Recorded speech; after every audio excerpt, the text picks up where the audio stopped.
Uh, this meeting, it's one of our regular Ward 3 Democratic meetings. Tonight, we've got a great panel. I'm going to paste the agenda for the meeting into the chat. Give me a second to do that. And we're going to start with an adoption of the agenda. We've got our wonderful executive committee moderating this meeting alongside with me, and they'll be making sure we have quorum for the vote we're about to have before we get onto the panel. And here is our agenda. If you have a question, please raise your hand. Use the raise hand feature. If you go to, I believe, reactions, which has a little smiley face with a plus sign, you can choose raise hand, and then we will call on you to ask a question. But without further ado, we shall get started. If we've had a chance, Bridget or Karen, do we have a quorum? I understand that might take a moment to discover. Yes, I believe we do. Great, thank you very much.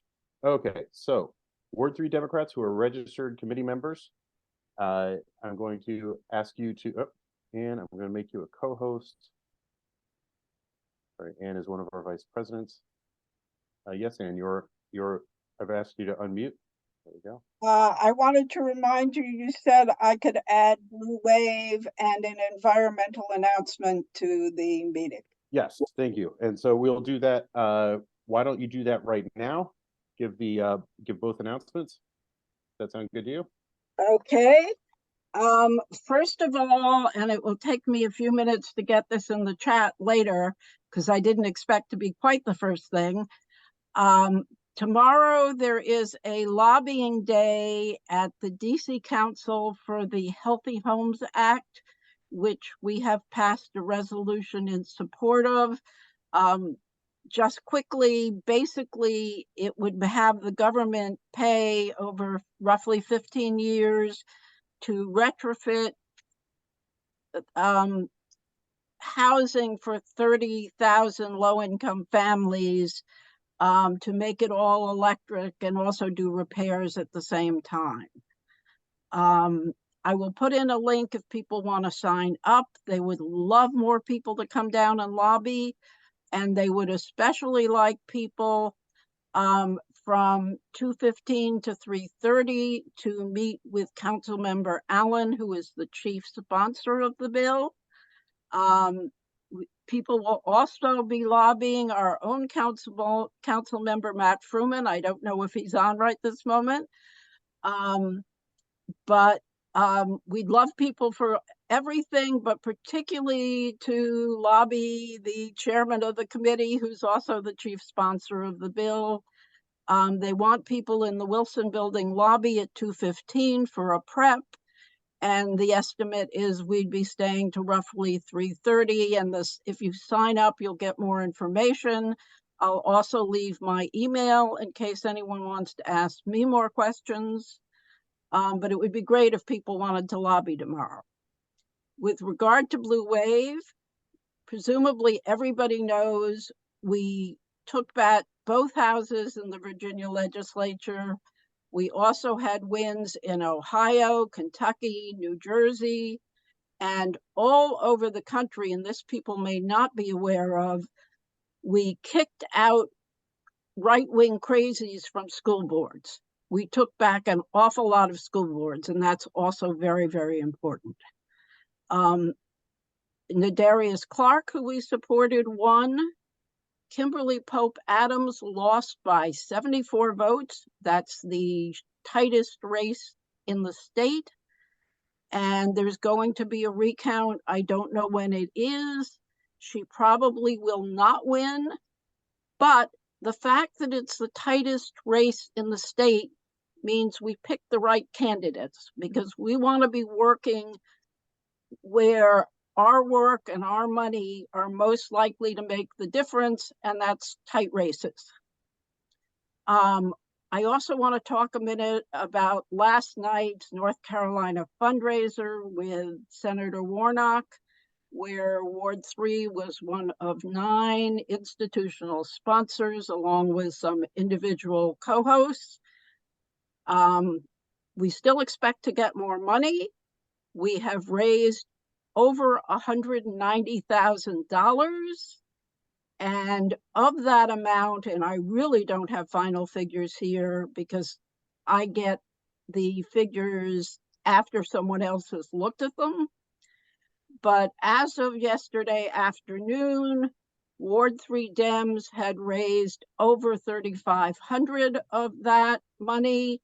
And I am hoping that we're going to go over $4,000.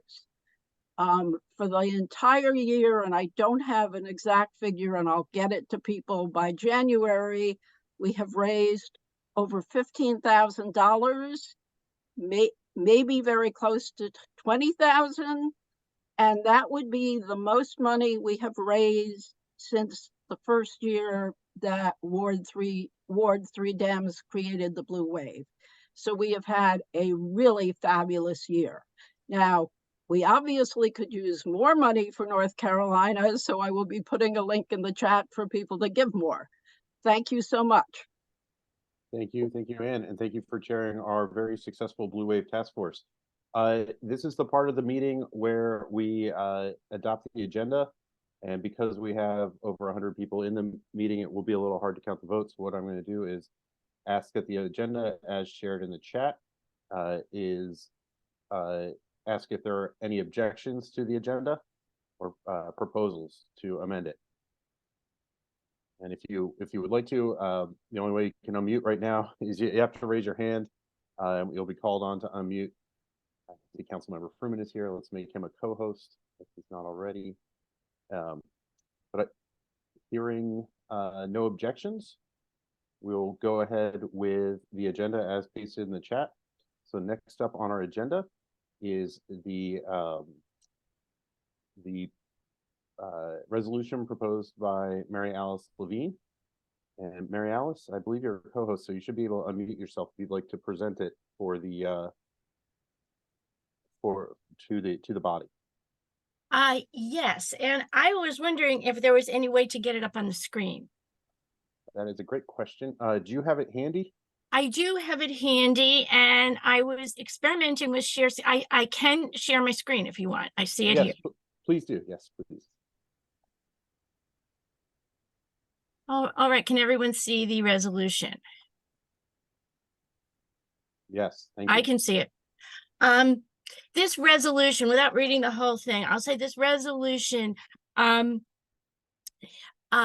asks for the libraries to be open once again till 9 o'clock at night. And that is for many reasons, including students who need it, but also so that the meeting rooms can be accessible to the community for evening meetings. The meeting rooms are generally used at night until 8:30 or 9 o'clock, and it's just not possible anymore. In June 2023, quite unexpectedly, the library announced that they were changing their hours to open at 9 a.m. instead of 10 p.m. and a.m. and to close at 8 p.m. instead of 9 p.m. So without using any more money or using any more personnel hours, they adjusted their hours so there were no longer and there was no longer an ability for people at any time during the week to go to the library or use meeting rooms.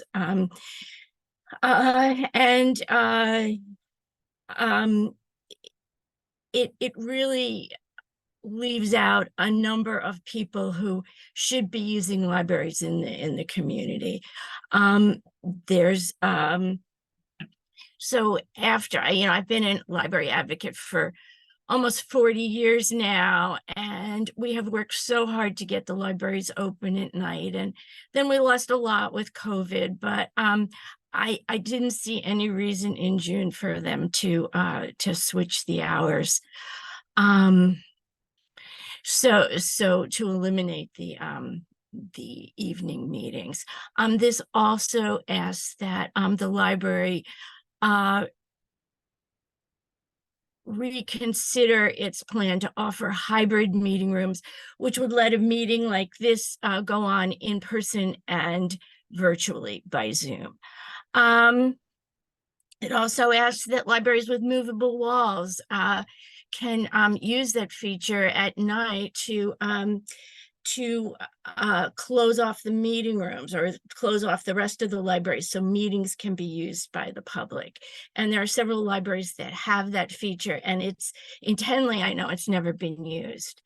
So basically we're asking the Board of Library Trustees to reinstitute the later evening hours at all DCPL branch libraries. And since the library is an independent agency, we go directly to the Board of Trustees and not to the mayor. And then we want them to go forward with plans to put in place technology that will allow the hybrid meetings. And then allow meetings to proceed after library closing.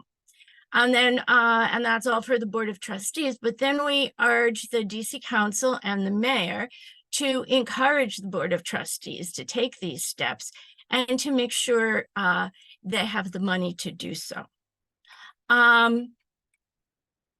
So are there any questions? And friends, if you have a question for Mary Alice, please use the raise hand feature. It's under reactions, so you can choose raise hand, and we'll call on you. Due to the size of the meeting, we're not currently allowing folks to unmute themselves unless they're asked to by Sandy. Sandy has a question. Oh, first we also need a second. Sandy, you're unmuted. My question is, how is the DC library system funded? They're funded through the mayor's office, through we have federal government grants, we have National American Library Association grants, and we have city money. Would you have any objection to modification that would suggest that we support all these? We support this motion subject to the availability of funds? I would have an objection. The funds that I'm asking for are negligent, and what You don't mean negligent, negligible. Negligible is what I mean, not negligible, not negligent, negligible. Because the only thing that we need some more money for, and we might already have it, is to change the technology in the meeting room so all the meeting rooms can allow for hybrid meetings. And considering that the library has planned this for a while and then seemed to back away from it, I'm not sure they don't already have the money. It's not a lot. It's not if we were asking that the library would be open for even one more hour a day, we would be talking about a lot of personnel costs, more FTEs, and that would be more money. It wouldn't be as much as it would be for the schools or for other social services organizations, but it would be a lot. Are you suggesting that the library's open an hour late and stay open an hour later? Yes, and that's the way it was until June. They were opening at 10 and closing at 9. In June, they changed it to opening at 9 and closing at 10. So I'm not asking for any money for that, just for technology. Thank you for the clarification. Anne, you've got your hand up. I think you were going to second the motion. I second the motion. Thank you. What's the motion? What's the motion? Your motion proposing the resolution. Oh, I see. Stickler for process here, right? So, okay. Are there any further questions for Mary Alice or the other co-sponsors of the resolution? Call the question. Okay.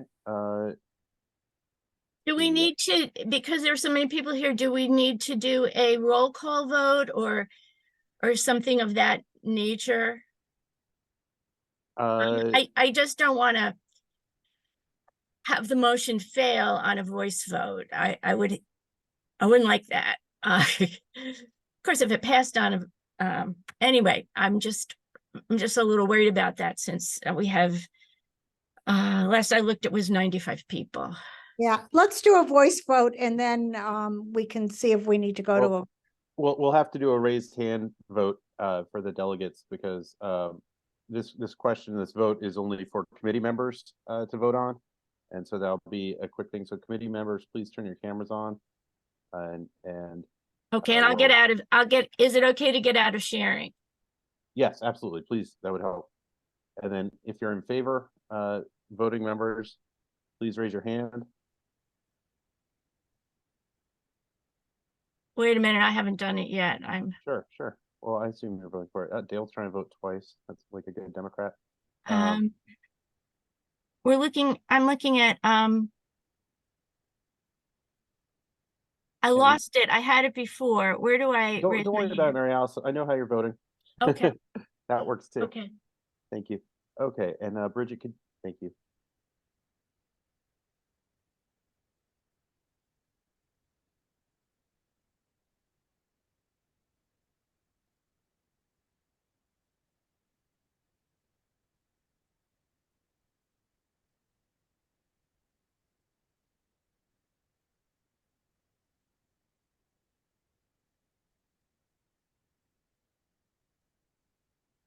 Okay, and Bridget, you're still counting? I think I get 16. The videos keep shifting. Okay, I see 16 on the raise hand to the I reactions. counted 22. Okay, And Karen, way better. you have the quorum count? yeah, I don't have the exact count. It keeps changing, but you can take the no votes and All right, okay, so and all those opposed to the resolution, please raise your hand. I'm seeing 0. Oh. I'm seeing 0 no votes. That's correct. Please put that in the chat. Okay, thank you. So Karen, is the quorum below 41? Or is the amount of delegates here below 43 rather? yes. 43. Great. So the motion passes 22-0. Thank you so much, Mary Alice, for proposing. Thank you, everybody. Thank you. And we'll now move to our panel discussion, where we've got an excellent panel this evening.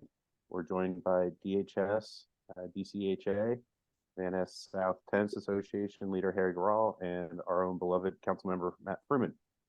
So I'm going to ask the panelists to introduce themselves.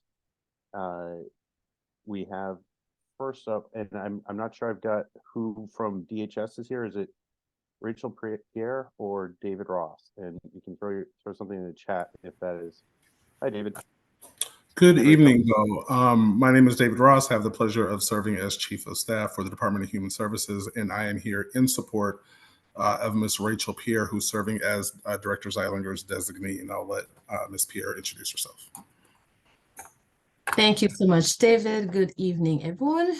As David mentioned, my name is Rachel Pierre, and I am the administrator for the Family Services Administration at the Department of Human Services. And as David mentioned, I'm a stand-in for Director Zeilinger this evening. In my portfolio, ultimately, is all homeless services for the district, including homeless street outreach, shelters for individual youth, families in the continuum of our housing intervention program.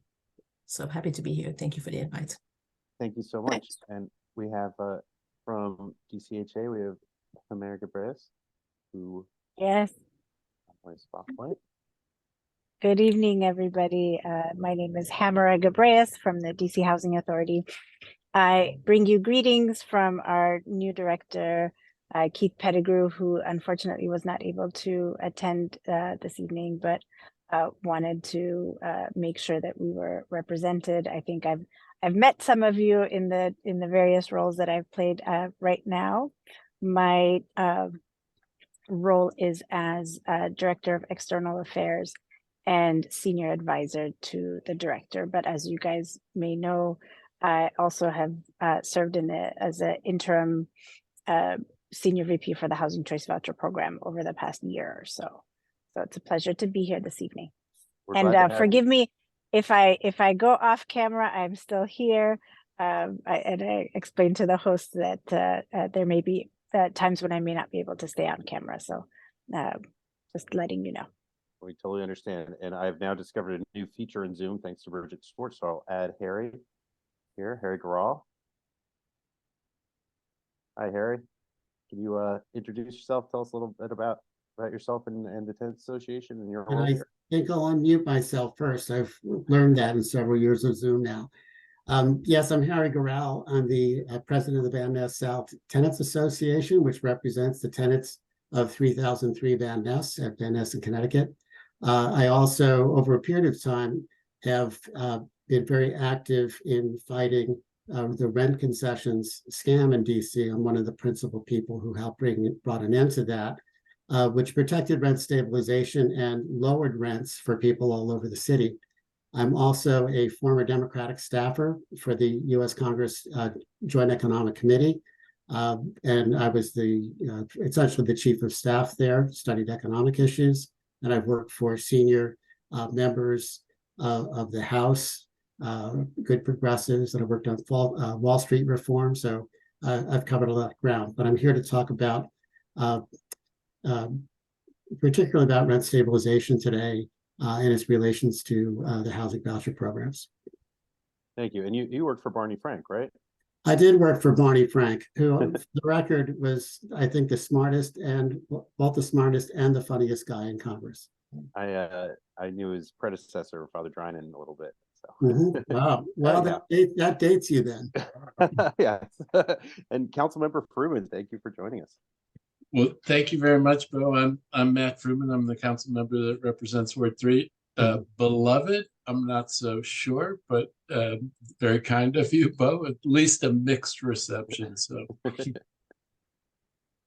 well, thank you. So we're gathered here this evening, obviously, for a very important discussion that often can be quite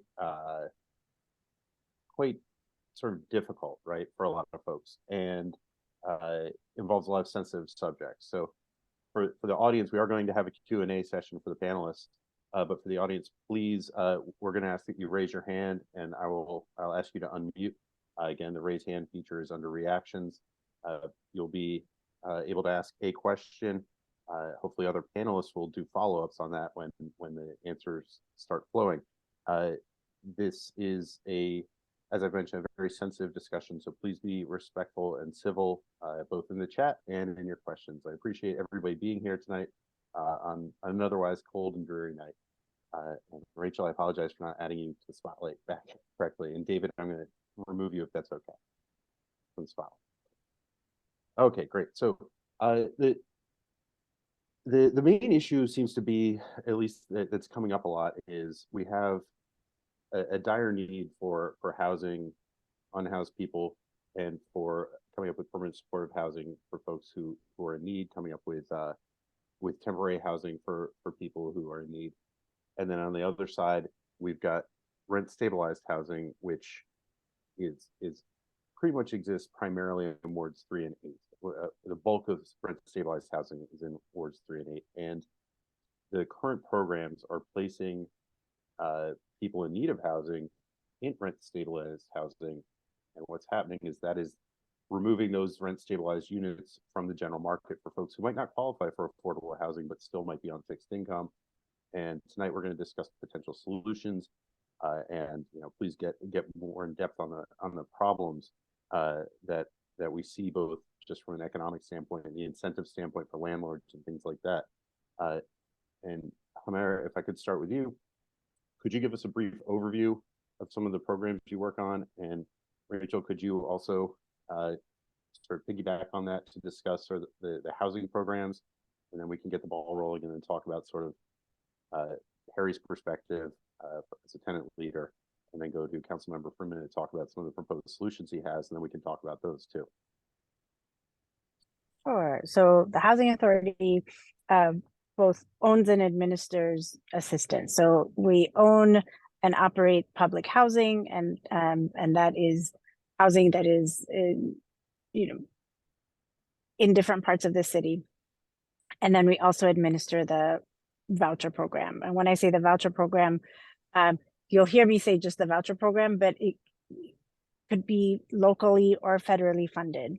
And the main difference is, I think we're one of the few housing authorities or jurisdictions that I know of that has such a robust locally funded program as well. Most places are really just with federally funded. And when we talk about vouchers, this is rental assistance that is tied to either a family or a household that is renting from the private market, or one that is tied to, there was a long-term contract that's attached to a property. One thing that I will note is that not all assisted housing is directly administered through the Housing Authority. There are also, HUD has many different aspects to what the work that they do, but they also have a multifamily side. And so there are some buildings that have HUD funding, but not necessarily through DCHA. So we are, we have in total provide housing assistance on the voucher side. On the federal side, it's about 12,000 households. On the local side, it is inching towards 10. But so as you can see, over the years, the local program has grown tremendously. And so that's generally, and so of course, we provide assistance to help pay the rent. So it's rental assistance that we provide. Could you talk about sort of the amount of rental assistance provided with regards, let's say, a 1-bedroom unit in Ward 3?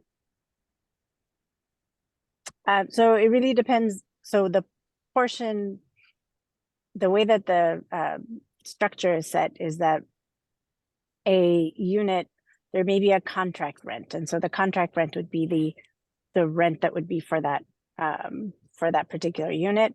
The household would pay about 30% of their income, and it would adjust, based on whether utilities are included or not. And then the Housing Authority would pay the rest. So as some may have heard, that we, starting in July, moved to a new process for determining rent reasonableness. So what we're doing now is there's a tool that we have through our partner, it's affordablehousing.com, where the information for the unit is submitted. So information being, bedroom size, location, features and amenities. And there's a rent reasonableness determination that's made through entering information into this tool, and they pull information from various sources to determine what might be what the asking rent is versus the market. And so that's how our rents are determined beginning in July 1. Can I jump in here, Bo, because I can help clarify a couple of these things. Is that okay with you, Hamera? I'm not sure about how you want to conduct this. No, that's okay.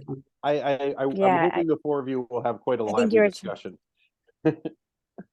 So was that okay? Was that that's an okay, and Rachel Yeah. will move to you to talk about sort of some of the other programs and Yeah, their effects as well. Yeah, and that would go for me too. If I say something, however you want to jump in, I'm happy to answer questions. But they're complicated topics, so if we talk at length about something, right, there are many layers. Absolutely. Yeah, there are many layers. So in this case, I thought I'd answer the question, Bo's question directly, and that is that in many parts of the city, for a 1-bedroom apartment, DCHA has been paying collectively with DCHA plus the voucher recipient have been paying $2,648 for a 1-bedroom apartment. Now that's pretty controversial. First, it's a very high amount. And the second is that HUD, in an audit last year at the end of October 2022, criticized DCHA for paying that top rate regardless of what the actual rent is on the apartment. So if there's an apartment for $1,900, DCHA was still paying $2,648. And if it was for $1,500, it was still paying $2,648. But I think you're talking about information that's no longer current, because as I just described, we've moved to a new rent reasonableness determination process that does look at the market. That's just wanted to. Unfortunately not true. So HUD asked DCHA to implement a new rent reasonableness process and asked DCHA not to overpay. The Washington Post, incidentally, found that DCHA was overpaying by about $1 million a month citywide. And I can show, if anyone cares about the math, that was an underestimate. So what they've been doing is significantly overpaying for these apartments. Well, can we? Oh, I'm hear more sorry. about- I Sure, meant to answer her question. I'm sorry. Right, and I didn't have a question. Well, there wasn't a question. I was saying that we have moved to a new rent reasonableness process that Yes. started in July 1. The information that you're sharing may not be current, and I just wanted to make sure that people are aware of that. Okay, I did mean to respond to that.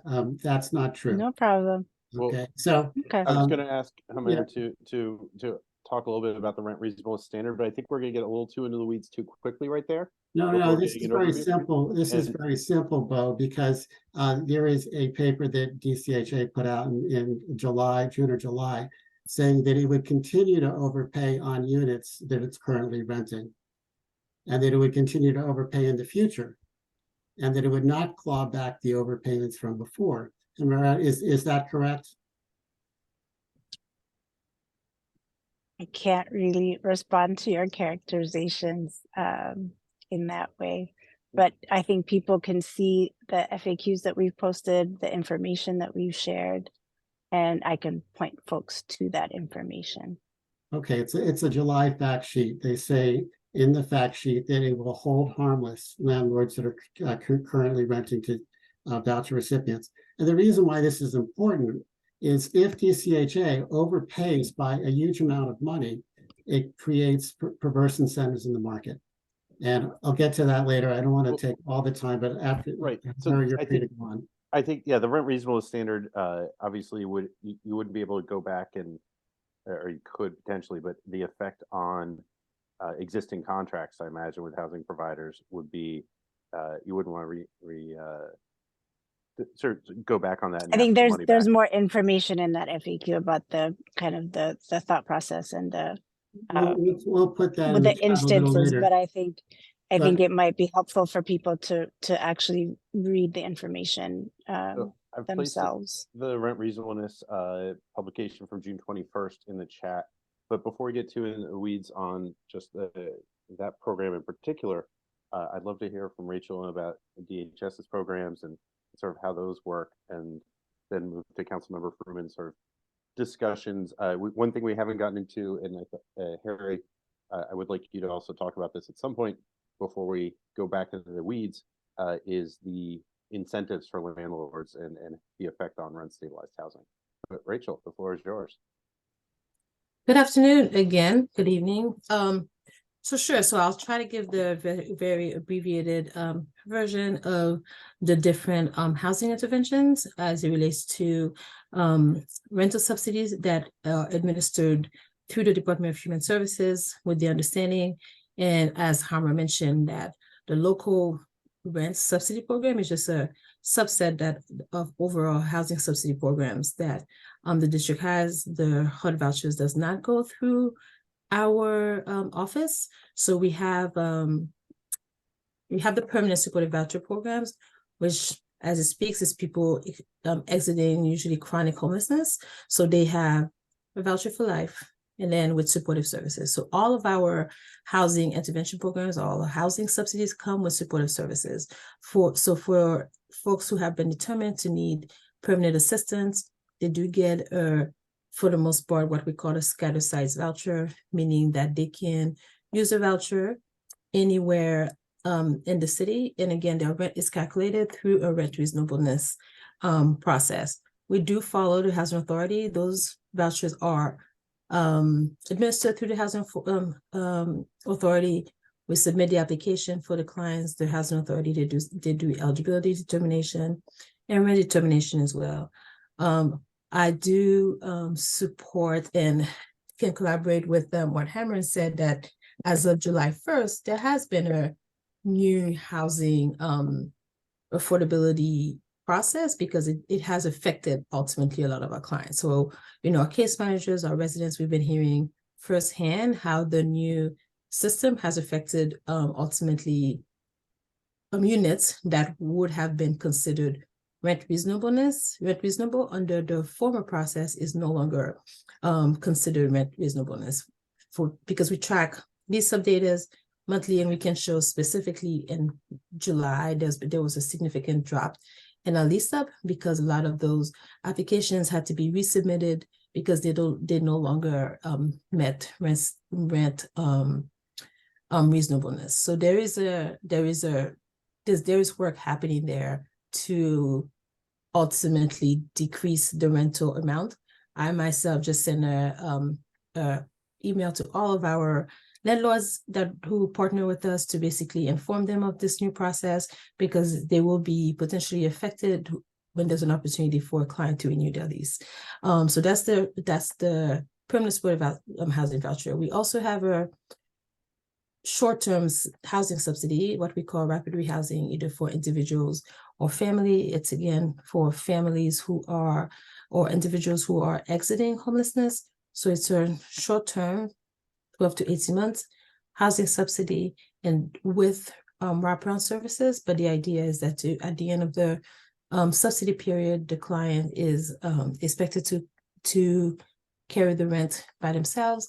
We also follow the housing authority rent reasonableness, but this program, the eligibility criteria and the inspection and so forth, it goes through a third party. That's an abbreviated version of the housing intervention ultimately into a voucher program.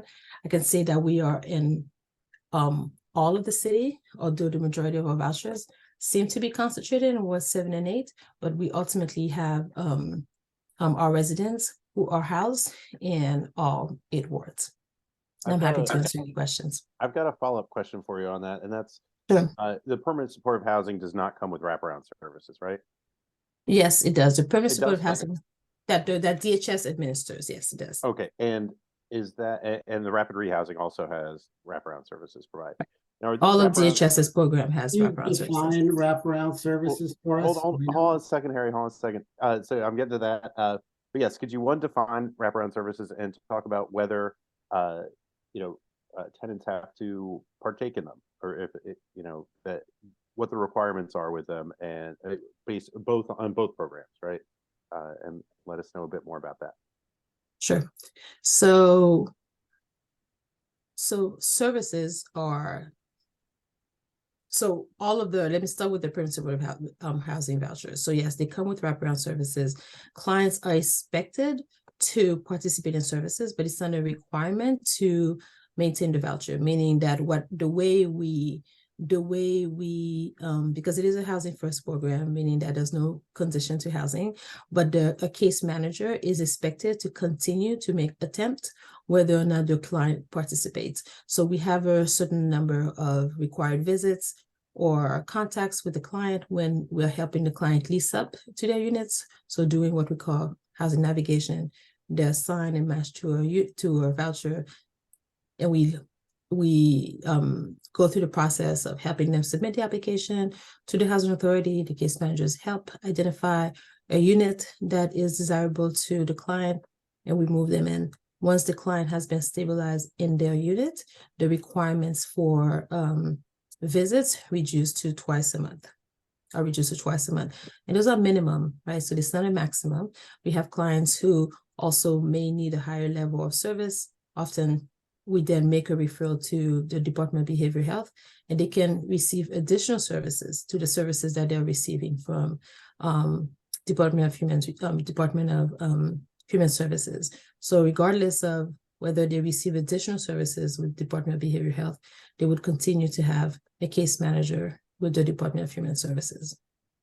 Great, thank you so much. You don't think you answered Bo's question about what are wraparound services? What are those wraparound services that you're providing? What is the wraparound part? So it really sort of depends on the needs of the client. So every client is unique. Our service plan is created at onset. We help support the client with first housing stabilization goal, because our whole point is to avoid a return into homelessness. So good neighbor policy, helping them connect with their neighborhood, identify all the resources that the new neighborhood may have, but also just goals related to health, substance abuse treatment, if they are interested, vocational education. It's really based on a service plan that the client and the case manager develop for the needs of the client based on what the client has identified. Our primary goal is to make sure that we prevent a return to homelessness. And So say at least twice a month, correct? Is that right? Yes. And that's like, finding out where the grocery store, where the library might be to get internet access, talking about nutrition, health, things like that with the case manager. Absolutely. Yeah. Absolutely. Okay. Well, thank you for expanding on that. Councilmember Fruman, you have proposed legislation. Well, before I get to you, I'm sorry. Let me go to Harry about sort of the incentives and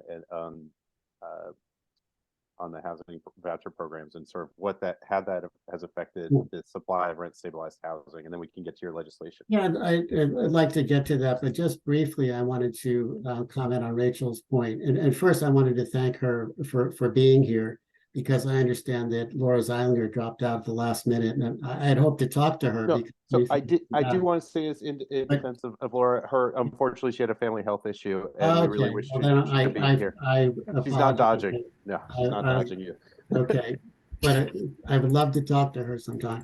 But in any case, the point about wraparound services, it's difficult from the tenant's point of view to tell DCHA vouchers from DHS vouchers, because most of the DCHA vouchers, according to HUD, are also going to people that are exiting homelessness.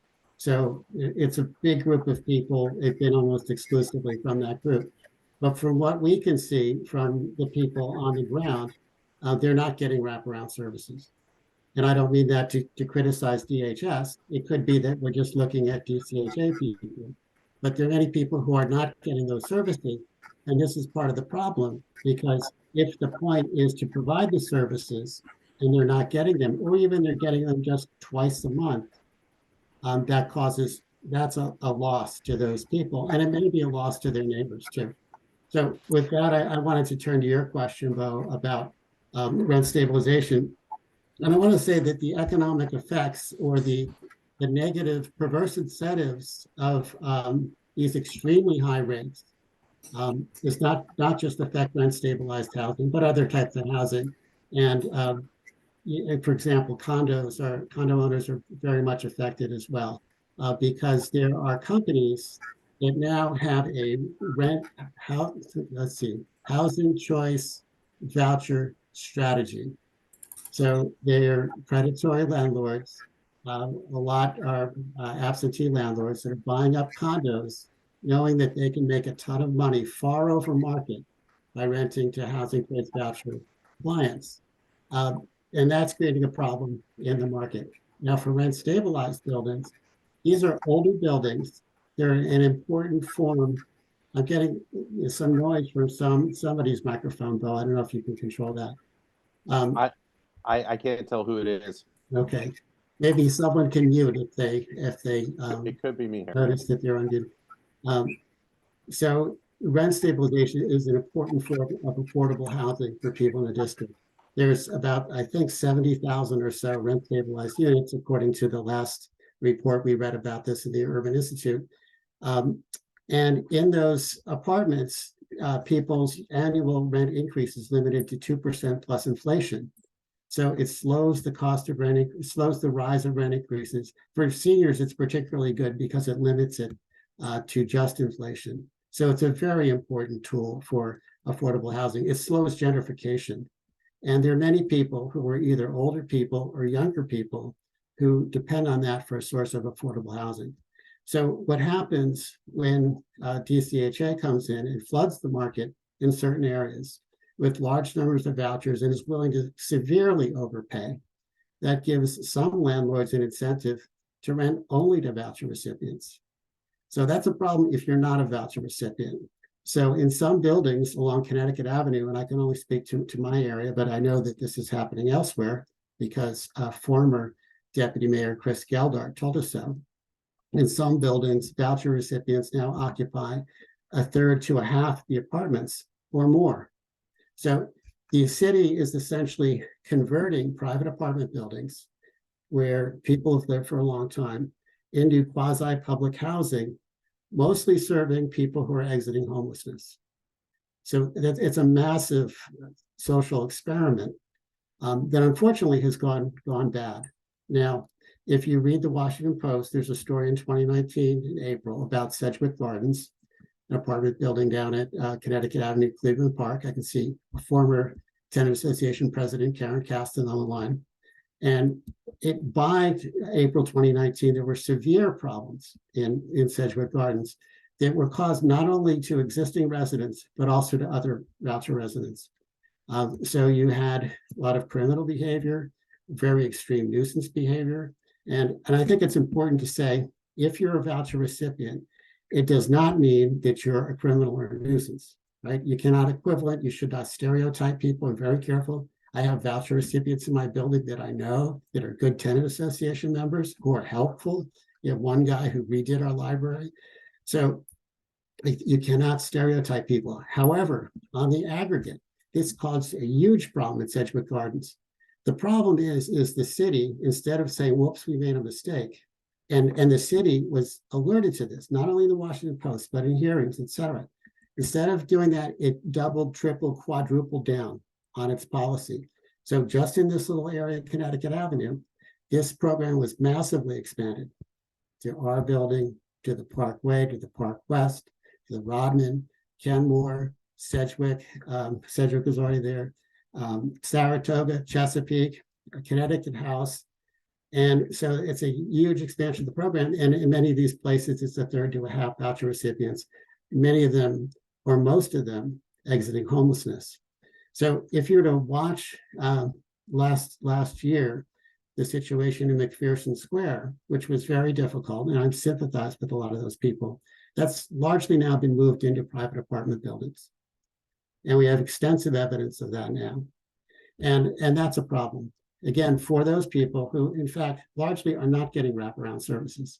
In fact, I talked to someone who works for one of the agencies who said some of the other agencies, their people don't show up and they're not getting any services. And we have examples of people getting dropped off with a mattress, for example. There are many, many bad examples. Harry, I really appreciate you bringing up the wraparound services. Hold on, Harry. I appreciate you bringing up wraparound services and Yeah. some of the issues that folks are facing. You know, some folks being rapidly rehoused who have mental health crises as they're exiting homelessness. But this discussion is focused more on the incentive side. Now, rent stabilized housing, we're not building any more rent stabilized housing. Rent stabilized housing, it's buildings that were built 4 more units, I think, before 1976. So if it was built after 1975, it's not rent stabilized in the district. And so that we have a dwindling supply. And so we're taking non-means tested, essentially affordable housing, and sort of pitting that supply against providing housing through, as you pointed out, perverse incentive structure, which may be, fixed by the rent reasonableness standard or some proposed legislation that we'll get to.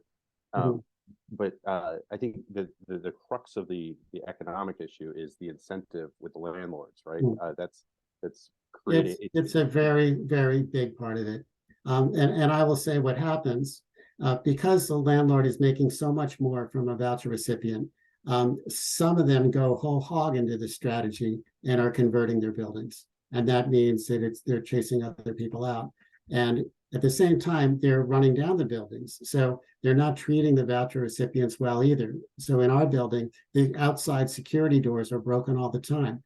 the elevators, there's stuff ripped off. There's Right. so many problems, but that is an economic incentive because the landlord no longer cares. It's making so much money from voucher recipients, and its incentive is to drive out other people, unfortunately. So that's part of the incentive.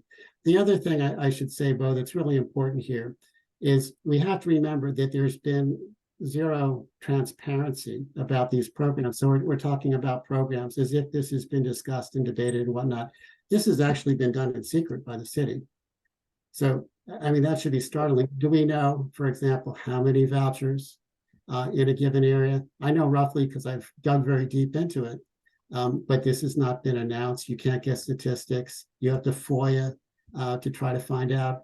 FOIAs are denied. So people don't have the basics here. So it's very difficult to have a discussion about this when the most basic information has not been put out there. Well, So I think we have people quiz. don't know. And I think it's hard to calculate the effect as long as DCHA and the Bowser administration don't release statistics. Well, we have And I a think further that- issue, which Mhm. is, we don't have we have DCHD has the number of rent stabilized units, but the tracking of rent stabilization, whether landlords are actually following the rent stabilization rules and law are being, they're not tracking that necessarily. And That's absolutely correct. yeah, and In landlords are fact, taking advantage. That's absolutely correct. So the administration by a law passed by the DC Council in, I think, 2016, but I'm not positive exactly. The council asked the administration to produce a database of rents citywide that would help renters compare other apartments and presumably negotiate for a better rent. The scam that I fought, the rent concession scam, never would have happened if the administration had produced the database in a timely way. And so there is a problem. If you're in a rent stabilized apartment, you're a renter, you are already at a disadvantage. And Now, as you Harry, play ball with that database, the administration now is going to release it without historical information. well, So- that's better than nothing, but Not much. yeah, not much. But I do want to give Rachel and Hamara a chance to respond to some of your characterizations of We the should effect. do that, but I say I'm also sympathetic to Matt, who's doing a good Yes, job. yes. We haven't given him a word yet. Yes, and so that is a good point. Matt, do you want to discuss Councilmember Freeman? Do you want to discuss your proposed legislation now and Yeah, sort of yeah, respond sure. to all that was said so far? Yeah. Well, I'll respond a little to what has been said and then talk about my legislation as part of it and a couple of other things. So, I mean, I think very broadly speaking, there's two big issues around the various voucher programs. One is in the space of rent reasonableness and economic incentives and impact on the markets generally. And there, as Harry has said, and Harry has shown a lot of leadership and done a lot of work, and there are a bunch of people on this Zoom who've done a lot of work in this area. DCHA had not been doing a rent reasonableness test at all for a period of time. And the thing about it is that that's a term, but what it means is when you're using federal dollars to support the vouchers, that you have to pay a reasonable rent relative to the rents that would be paid in the same area. And there wasn't really a test of that for a long period of time, and HUD criticized DCHA for that. And that in that rubric that existed until July 1st, DCHA was paying very high rents, both for market units and for rent stabilized units. The delta between the rent that a landlord could get in a rent stabilized setting and what DCHA was paying was very, very large. And so it created the incentives that Harry is talking about. And so then you saw landlords who chose to rely heavily on voucher rents as a way of maximizing their profits. And frankly, the DC Policy Center and some others had said this is a good strategy to circumvent rent stabilization. And so it's not an accident that that all happened. In response to all that, HUD said you need to apply a rent reasonableness test. And DCHA came up with a new way of doing, not a new way, a way to do rent reasonableness using this website, affordablehousing.com. And we all are trying to fully understand what that means on the ground in terms of the rents that they're paying. There's a lot that's opaque about that. And I have staff and an outside consultant trying to figure it out neighborhood by neighborhood, what it all means. I think Rachel talked about in July, there were folks who said, oh, this is really lowering the amount that we're getting in it. And so if a landlord was asking for $2,000 for a 1-bedroom unit, and in June, that would have qualified as rent reasonable, and in August, it might not.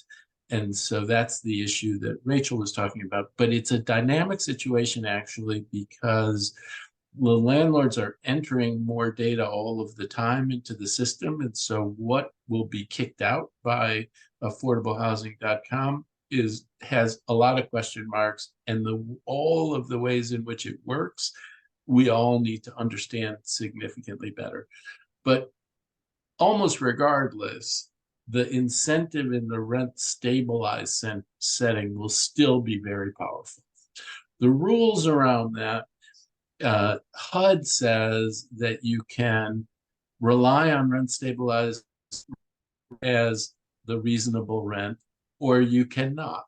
It leaves it to the states to decide how to structure their rent stabilized the rent reasonableness calculation in that setting.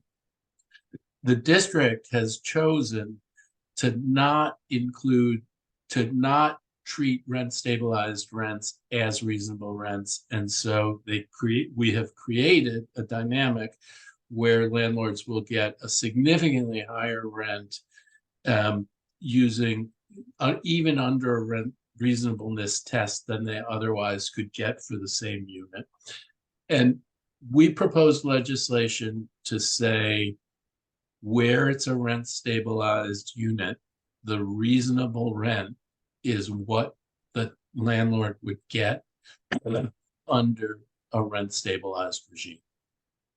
It's pretty simple, but what it does is takes away the incentive to cannibalize one form of affordable housing, rent stabilized housing, another form of affordable housing, which is the various voucher programs. And if we all believe that maintaining rent stabilized stock is an important thing, then I think we want to be careful not to create a powerful incentive to cannibalize a lot of it.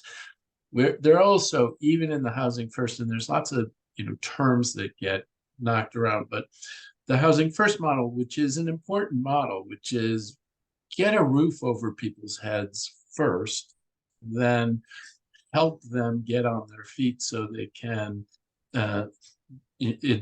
take care of themselves and do well and thrive. There's a lot to that idea, but the Housing First concept also was intended to avoid creating new concentrations of poverty. Right.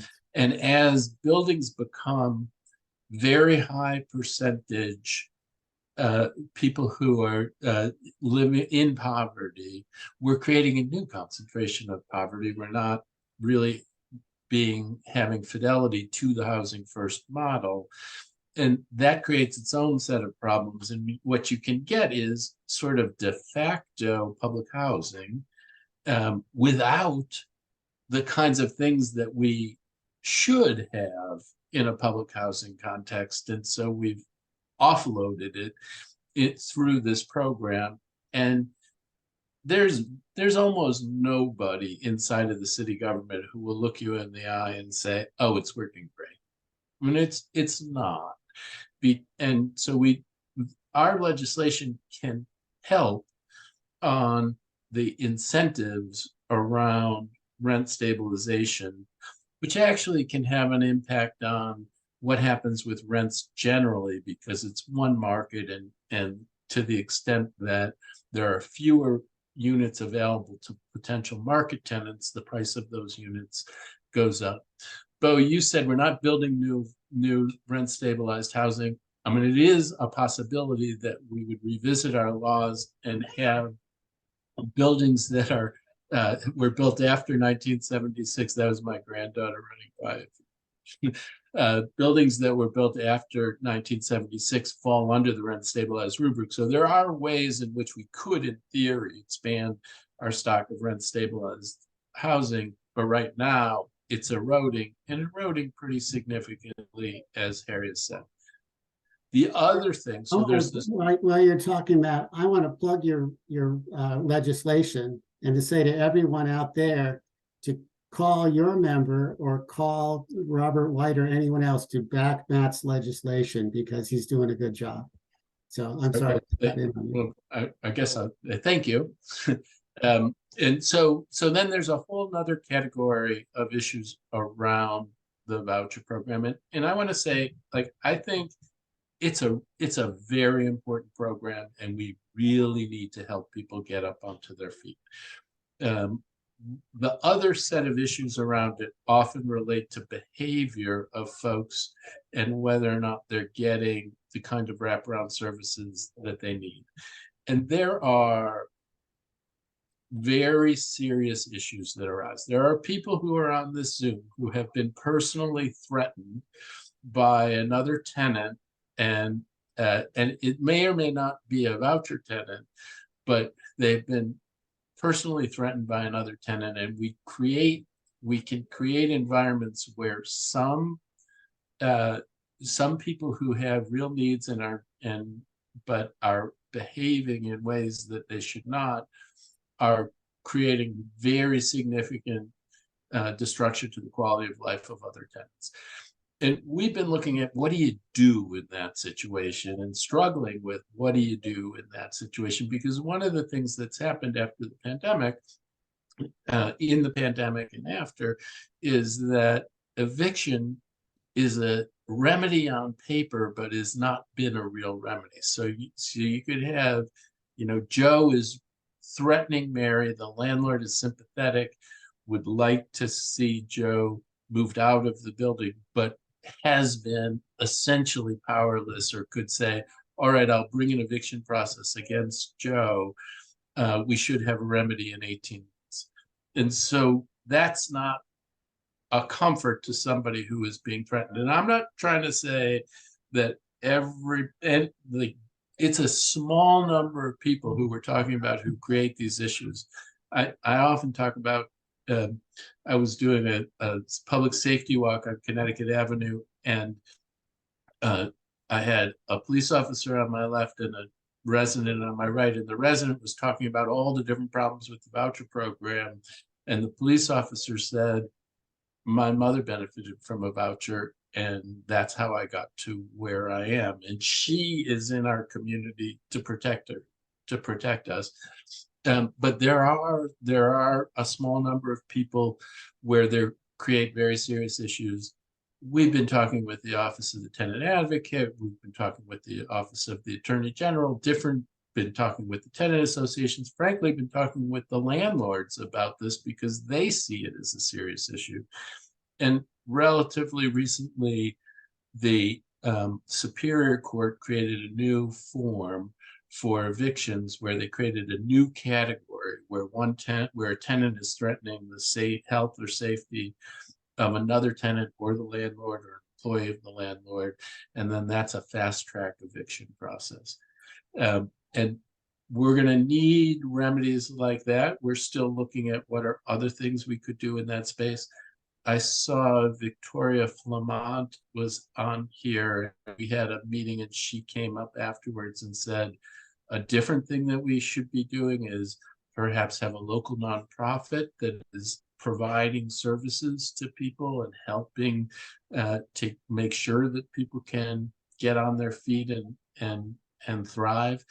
I've had landlords say that they're receptive to the idea of having a person on site to help address issues that arise.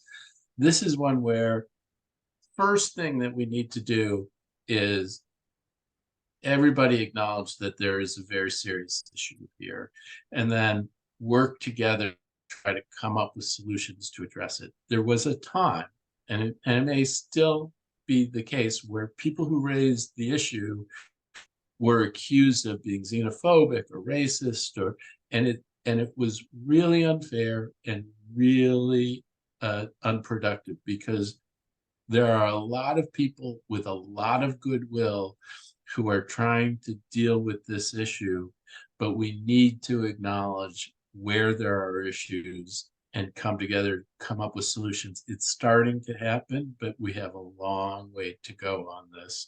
And so I will stop there and be prepared to answer any questions. Thank you, Councilmember. If I can, Harry, I no, just- hold on a second, Harry. I'm gonna give Hamer and Okay. a chance to respond to both what you said earlier and to what Councilmember Fruman just said. Mhm. Please, Hamer. Yes, no, thank you very much. I've been, I am now stationary and can be on camera, so that's great. But I've been listening to everything, and I think each of the speakers have brought up and I think have highlighted just how multi-layered, I would say, that this is. So the voucher program, especially when we're talking about tenant-based, is, you know, how you pay your rent is you know, it's a protected,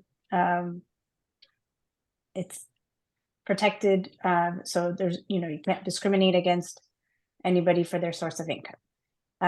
We've covered how the changes in, you know, the way that the rents were being set before, which was based on a neighborhood submarket, so that there was a, you know, each submarket, which is a deeper level than a zip code, but it's still, even from neighborhood to neighborhood, from block to block, there's different types and you know, features and amenities of different buildings. And so even down to the neighborhood submarket, that's not a sufficient enough level of review when you're talking about rent reasonableness. So, and we've covered how with the change in the way that we're doing the rent reasonableness, it is trying to look at the market and looking at comparable units. As I said, we just started this new process in July. And so, you know, as Rachel was saying, that there, you know, are seeing, and I think some of the, it's funny when you say about that there hasn't been any visibility in this process. I think I actually, you know, we've had several meetings and engagement sessions with both landlords and other stakeholders to talk through, like, before we started and even after. And as we continue in this process, I think there will be better data or better information on how it's impacting. But I know in some of the meetings that we've had recently is, you know, that folks have given us certain feedback, even in the way that the forms are the way that the process works. And so it isn't iterative, and we're continuing to make improvements and we're making adjustments. But I would say the Housing Authority, of course, is committed to providing affordable housing. We're committed to sustaining neighborhoods and opportunities for our residents to improve their lives. And I know that, you know, housing stability is a cornerstone or a foundation to being able to work through next level, like other areas of life that a household or a family might need to work on. So the housing first model, which is something that the district adopted years ago, you know, and I've been in meetings where there have been folks who received housing, were chronically homeless, received housing, and it was years before they were fully stabilized. And I can't begin to describe the complexities and the layers of the work that Department of Human Services and their service agencies do, but I know that it is, there's no simple answer. But with our new executive director, with work that we've been undertaking, and I know we've met with the council member's office, even for the hearing and after, and I know we'll continue those conversations because it is a very important and multi-layered. And I think the rent administrator and DHCD, especially when you're talking about rent stabilization and with the way that their progress or their work towards building a more usable, searchable database when it comes to the rent stabilized properties. I know something that has been also with the Office of the Tenant Advocate has been an area that hopefully will show some more progress, but we are also trying to figure out other ways of tracking that data ourselves. And so Hamir, can I chime in just for a second? Because I mean, Sure. I think you're right that, I mean, you've done presentations about the new system and you have worked with our office, and I really very, very much want to continue working with you all. And Harry did the nice shout out for our legislation, but there are going to be things that we're going to need to address, concerns that were raised to make sure that the legislation works and is fair all around. But about the new system, the thing is that affordablehousing.com, you guys are using a proprietary version of affordablehousing.com. And so we don't really know, no other people don't know, okay, how is it doing its calculation? It spits out a calculation, but how exactly is it doing it? And when we look at, we hired somebody to register and start using it and look at what data gets entered by landlords and what information is there. And as an example, it's not clear that landlords are entering the square footage. That's an optional field. And so then you do a comparison and you don't know what the square footage is of the units that you're averaging.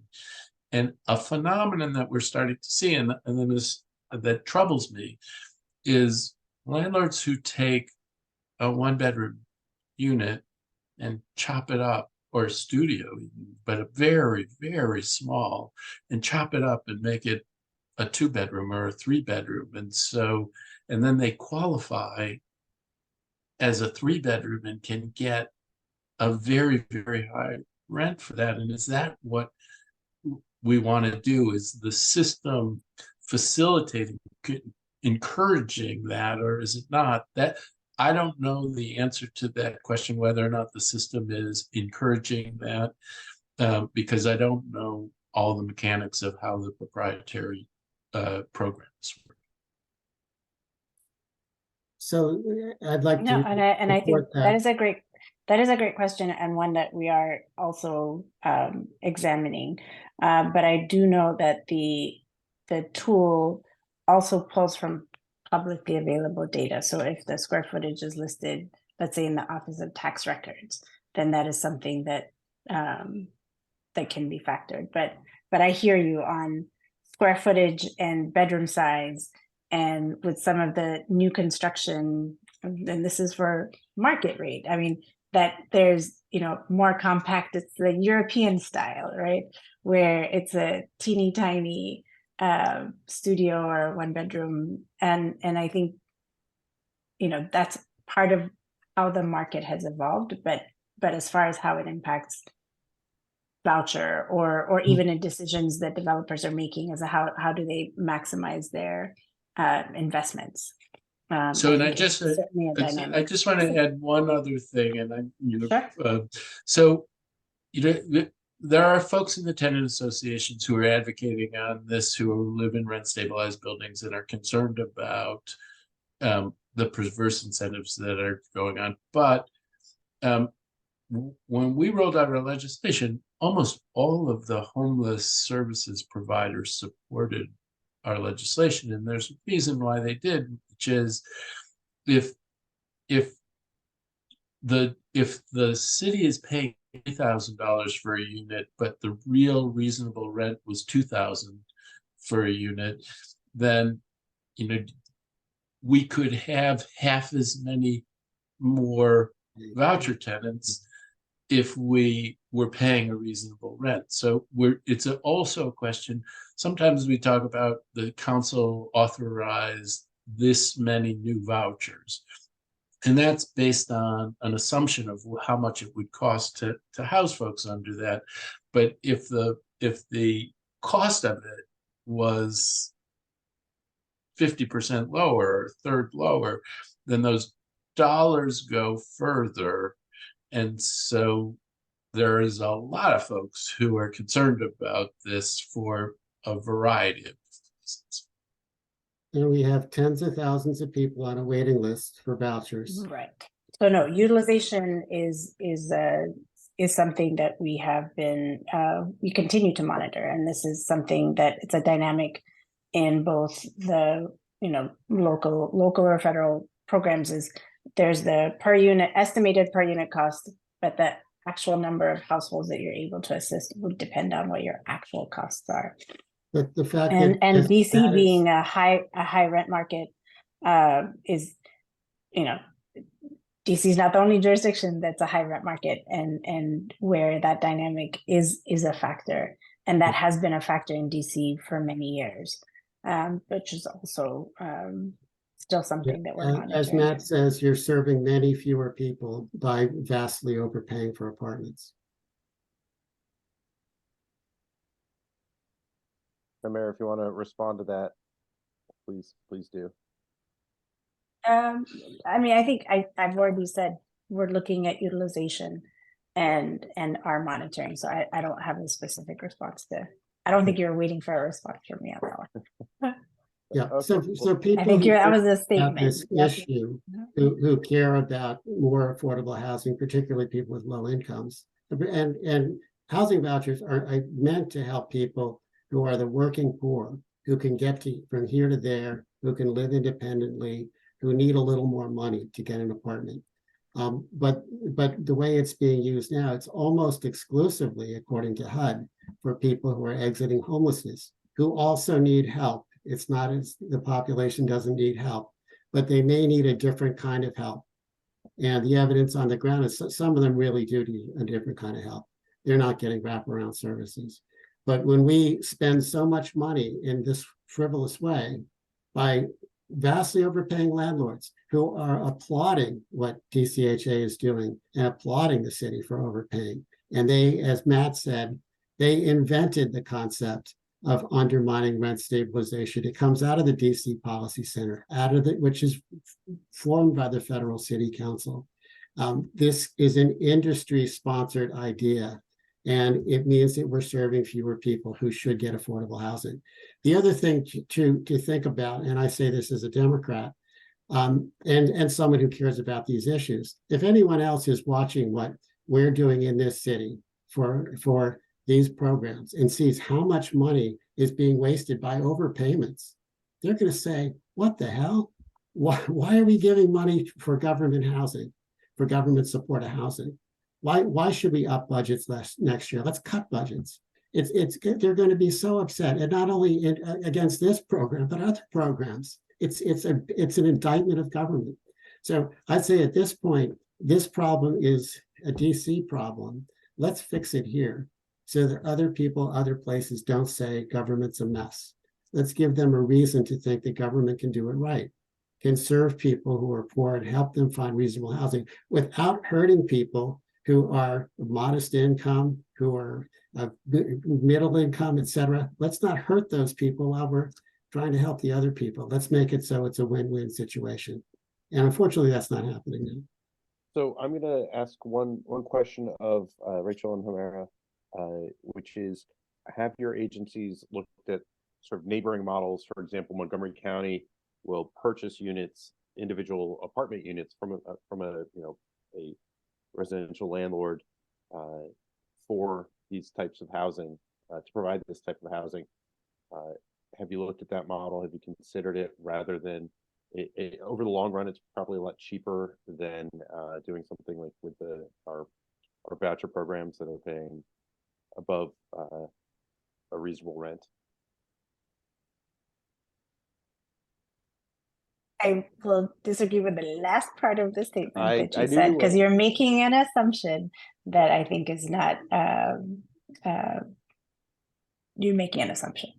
And so we do have project-based as well as tenant-based voucher assistance around the city. So it is something, but what I will say, what's a little bit different from what you described with Montgomery County is that we're not purchasing, at least on the housing authority side.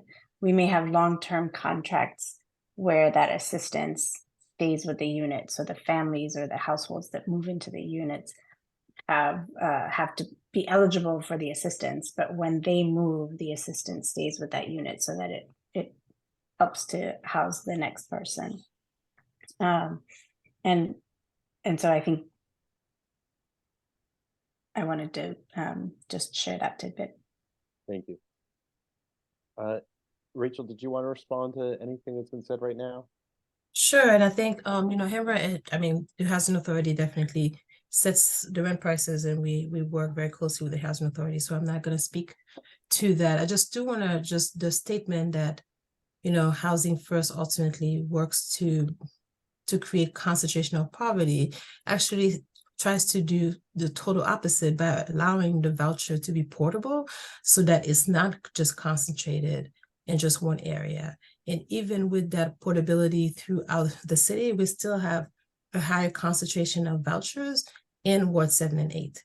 And the buildings that have because we also have the data on which buildings that may have a higher percentage of vouchers. And those buildings are overwhelmingly in Ward 7 and 8. I would actually say that Ward 3 has the lowest concentration of vouchers, even per building or altogether. So ultimately, poverty is absolutely agree. And historically, that's always been the case. So that's totally true. That there are more. I think Ward 2 might have fewer, but you are right that there are more in other parts of the city. There's been a dynamic of a pretty fast increase in Ward 3, and in a setting where the mix of the tenants who are benefiting from it is different. But when I talked about concentrations of poverty, I was talking about building by building. You're right, and one of the things that we grapple with in our legislation is in Ward 7 and 8, there are a lot of very small buildings that have been exclusively used by voucher tenants for a very long time. Probably less the kind of exiting homelessness situation setting that we're seeing in more recent years, but you're right. And we need to make sure that we don't disrupt that world through the legislation that we're doing. We're trying to figure it out, but we do have buildings that have moved to be 50% voucher tenants, maybe higher. And that's what I'm talking about in an individual building that you get into concentrations of poverty.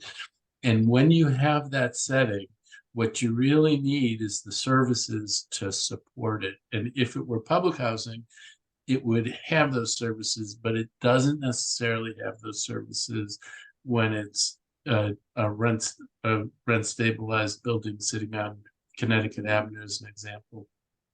What Harry was talking about acceptance, I'm a broken record telling a story about when I was campaigning in Cleveland Park, and I was on the west side of Cleveland Park, and I knocked on somebody's door, and they asked me to sit on their porch because they wanted to talk to me about something. And they said, when the Brooks, which is the transitional housing project on Idaho Avenue, was proposed, this fellow said, I fought it with everything I had. But you know what? It works.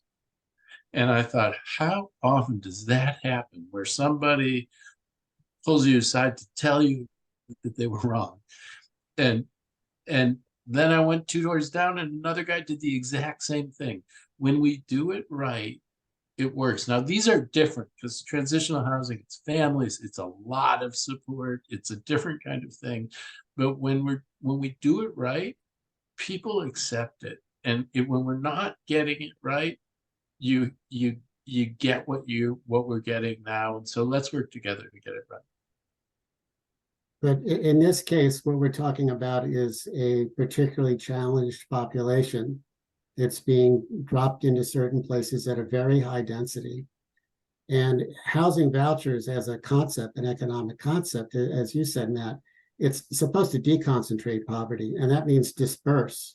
I mean, but it's not to pick up from here and then put half of the units in one building of people who are receiving vouchers who are very troubled with no services. They're not getting the Brook services. When I heard the services at Friendship Place, I was astounded what they're doing. It seems like a lot of good work. They have wraparound services. These buildings don't have that. And the Brooks is short-term family housing. It's definitely a new model. It's actually like shelter for families, and it's short stays, 60 to 90 days, and we move folks, out. So it's definitely a great model, but it's very different than what we're talking about when we talk about a permanent supportive housing voucher, where people are in their own unit. See that. I think it's different. It's different. It's very different. So it's not a housing subsidy program. It's a shelter for families. Right. So what you're saying is there's a less challenged population that's getting a lot more help. What I'm saying, it's not when somebody has a voucher in their name, they have a voucher, they have a lease in their name. So they are not, we can't impose like services such as curfew or anything, because just like nobody can impose those type of services in my unit, in my housing, right? If I were to go into shelter for whatever reason, going into shelter, I live in a government building that I have with other people. So there are services on site to help stabilize people because they are experiencing a housing crisis at that time. And we provide even behavioral health services. We know that homelessness is very traumatic. There are young children in the home. There are minor kids who live in those short-term family housing. We provide services because the family is experiencing a housing crisis, and we move them on to either a permanent supportive housing voucher if they qualify, or short-term rental subsidy. I'm just suggesting it's the same population, except that it's a different model. So it's the same population. Right. We're going to leave the short-term family housing. Acute is long-term. Exactly. It's the same population. So I would again dispute that they're getting wraparound services. And also I would dispute that there aren't some serious problems in these cases. And I'll take even the most basic one here. I'll take a simple, not that much of a nuisance, but actually is a nuisance. If you're in public housing, my understanding is that it's non-smoking. And we live in non-smoking buildings in many of these apartment buildings. And there's a lot of voucher residents move in. It's crazy amount of smoking, marijuana, cigarettes, etc. It's a small thing, but secondhand smoke is very serious. So, and we would take it seriously too. So, and in this case, if you have a tenant, but let me just ask you a question. If you have a tenant who's not on a voucher, who's breaking the rules of the building, and I'm sure it happens, many non-voucher recipients break the rules, like many voucher recipients don't break the rules, right? Like persistent and that happens in public housing as well. Absolutely. So that happens. That happens anywhere, right? So severe and persistent mental illness affects everyone, whether you have a voucher or you do not. I'm sure that there are some of us who know people who are very wealthy, who have family members who have severe and persistent mental illness. So it does not discriminate. It does not. So we have to move away from assuming that because somebody's a housing voucher, they are coming with these issues as if No, that, people. let me stop that, because that is. So you could have a smoker who that's- is that- who is a non-voucher That is holder. a mis application or misinterpretation of my point. I specifically said earlier that we should not characterize people with vouchers. We should not say that they're all bad, etc. But some are problems, and we need to admit that. And Matt started to say that. I'm saying the smoking problem is a huge problem, even though it sounds like a small one. But the other problem that Matt also mentioned is threats that we've had from voucher recipients against other voucher recipients or non-voucher recipients. And I've got a few things that I'll give you an example, because we're able now, after time has passed, to look at some of the background, some of the things that are happening, and compare them to court records. But So, Harry, yes. this is going pretty far off what we were getting No, together to talk about. it's very serious, but we need to. I understand it's very serious, but we're talking about really the economic structure of the incentives. This has to do with economic incentives. So, for example, and we do want to give the public a chance to ask questions. All right, let me give them a little something to think about. I'll read three. Okay, we've had recently a police search of a tenant's bedroom found 3 semi-automatic firearms and more than 750 rounds of ammunition. Okay, the tenant's son pled guilty to possession of unregistered firearms and ammunition. So we have 3 buildings in our neighborhood that have been threatened with nuisance violations by the Attorney General under the Nuisance Abatement Act for prostitution, firearms, and narcotics smuggling or distribution. That's extremely unusual. Got a tenant who was arrested on 3 counts of second-degree murder. A tenant who was arrested for stabbing another tenant. We had another stabbing. We had a shooting. I mean, I've got pages and pages of stuff of voucher recipients. Now, again, I would not say that because I have a stack. Wait, do you know for a fact that they're voucher recipients, or are you making an assumption? What information do you have that says that they're voucher recipients? We have very strong indications, and you can challenge it. So you're making assumptions. I'm just saying. I understand. Right. If I can just step in. I have pretty strong evidence. So if I can just step in and clarify a couple of things. This is a very serious problem. When people threaten their neighbors, neither DCHA or DHS step in to say this has got to stop. And the landlords don't do it either because they don't have an incentive to get rid of people. Right. And some people don't deserve to be there because they're threatening their neighbors. It's a very serious issue. Now, we should not work only on the eviction process if people threaten their neighbors or assault their neighbors. Some of them should have the voucher taken away. And as bad as that seems, there's somebody else waiting to get that voucher who needs it, who needs affordable housing. But if you stab your neighbor, or if you have firearms in your apartment or drug dealing or something, DHS or DCHA has to say, no, there's enough of that. And it's just not right for those people to threaten other voucher recipients or non-voucher recipients and to have a Harry, it's $1,000 a year.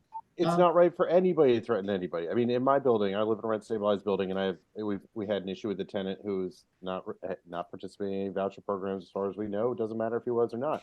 Absolutely, I agree. He assaulted two fellow tenants and still continued to live here. That person eight months. Got a problem too. I agree. But David, from Department of Human Services, you wanted to say something? Please do. Thank you, Bo. And you took half of what I wanted to say out my mouth. We're sorry about that. No. Thank you. We're not saying there's always room for improvement, right? And we're here to learn from our partners. Our goal is to integrate the families we serve into your families, into your communities in a way that works. That's not always going to be easy, right? And so we're open to coming out and having these discussions that Mr. Garral, you and I directly have spoken on the phone several times in an attempt to have those conversations. Mm-hmm. One thing we cannot do, and that's a federal policy, is disclose how people pay rent. That is an actual violation of law. And I know there are a lot of lawyers on this call. And so one thing that it is important that we do is maintain the privacy of the residents we serve.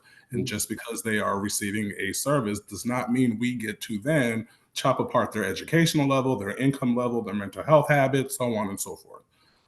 When folks have guns or when crimes are committed, whether their rent is paid with a voucher or not, you call the police.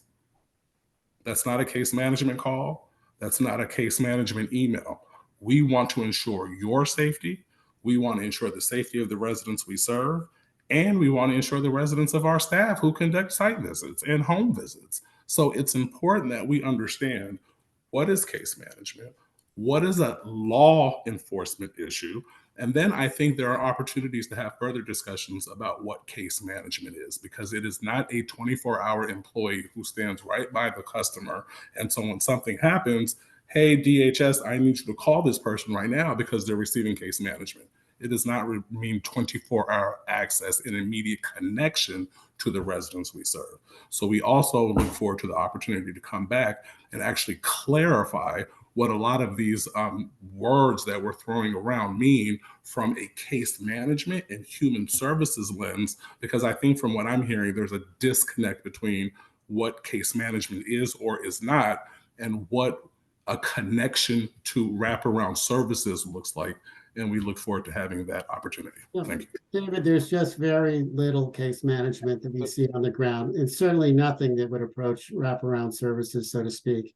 And Harry, to dismiss we've some of covered these this very, quite a very bit. serious issues is kind of shocking to me. So can I just chime in for just one second on Please do, this? Councilmember. I mean, it is the case that I think Kamer talked about source of income, that you can't look at it. That's the law. Privacy issues, that's the law. Acceptance of services, that's voluntary. Those are all challenges. They are the laws. They are there for a reason. And we do still have challenges. And one of the things that I talked about was these behavioral issues, and where one tenant is threatening another tenant, that there can be an expedited eviction process. The court just created that. And that applies whether the threatener is, regardless of their source of income. I happen to have toured, met with a tenant association, and the head of the tenant association was an African-American woman in her 70s who was being threatened by a tenant, another tenant. Another person on the tenant association was an African-American man, I believe in his 70s also, who was a voucher tenant and identified the exact same issues we're talking about this need to make this work. There was a guy who came and was haranguing us and using the N-word. He happened to be a white tenant, and he was not, I came to understand, he was not benefiting from a voucher. His family was just looking for a place to put him and was paying his market rent and washed their hand of the problem. And so we have to be very, very careful about the way in which we talk about groups of different people. There are a lot of voucher tenants who are fabulous. I had a guy come into my office who lives in one of the buildings along Connecticut Avenue. He's a returning citizen. He works in one of the middle schools east of the river, trying to help kids in their, stay on a path that's different than the path he's on. He I am certain is a great neighbor. And so, giving people opportunity, being very careful not to judge them all and make assumptions, really, really important.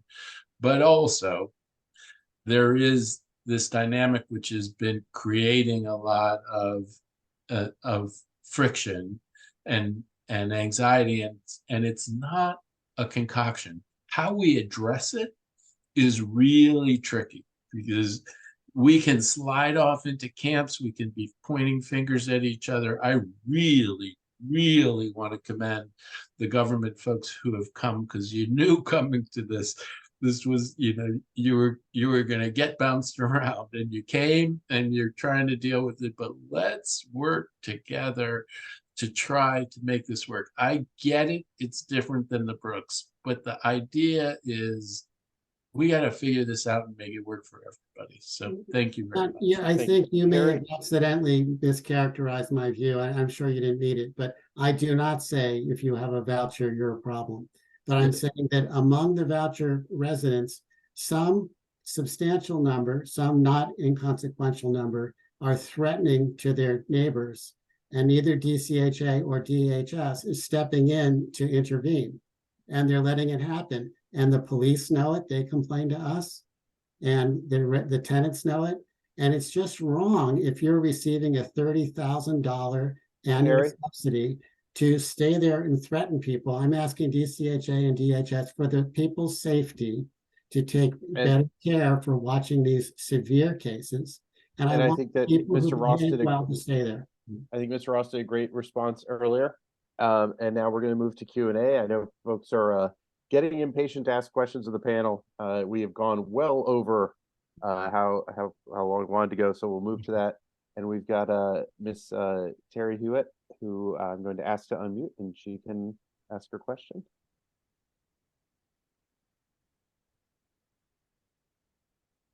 Good evening, all. Good evening, Councilmember Fruman.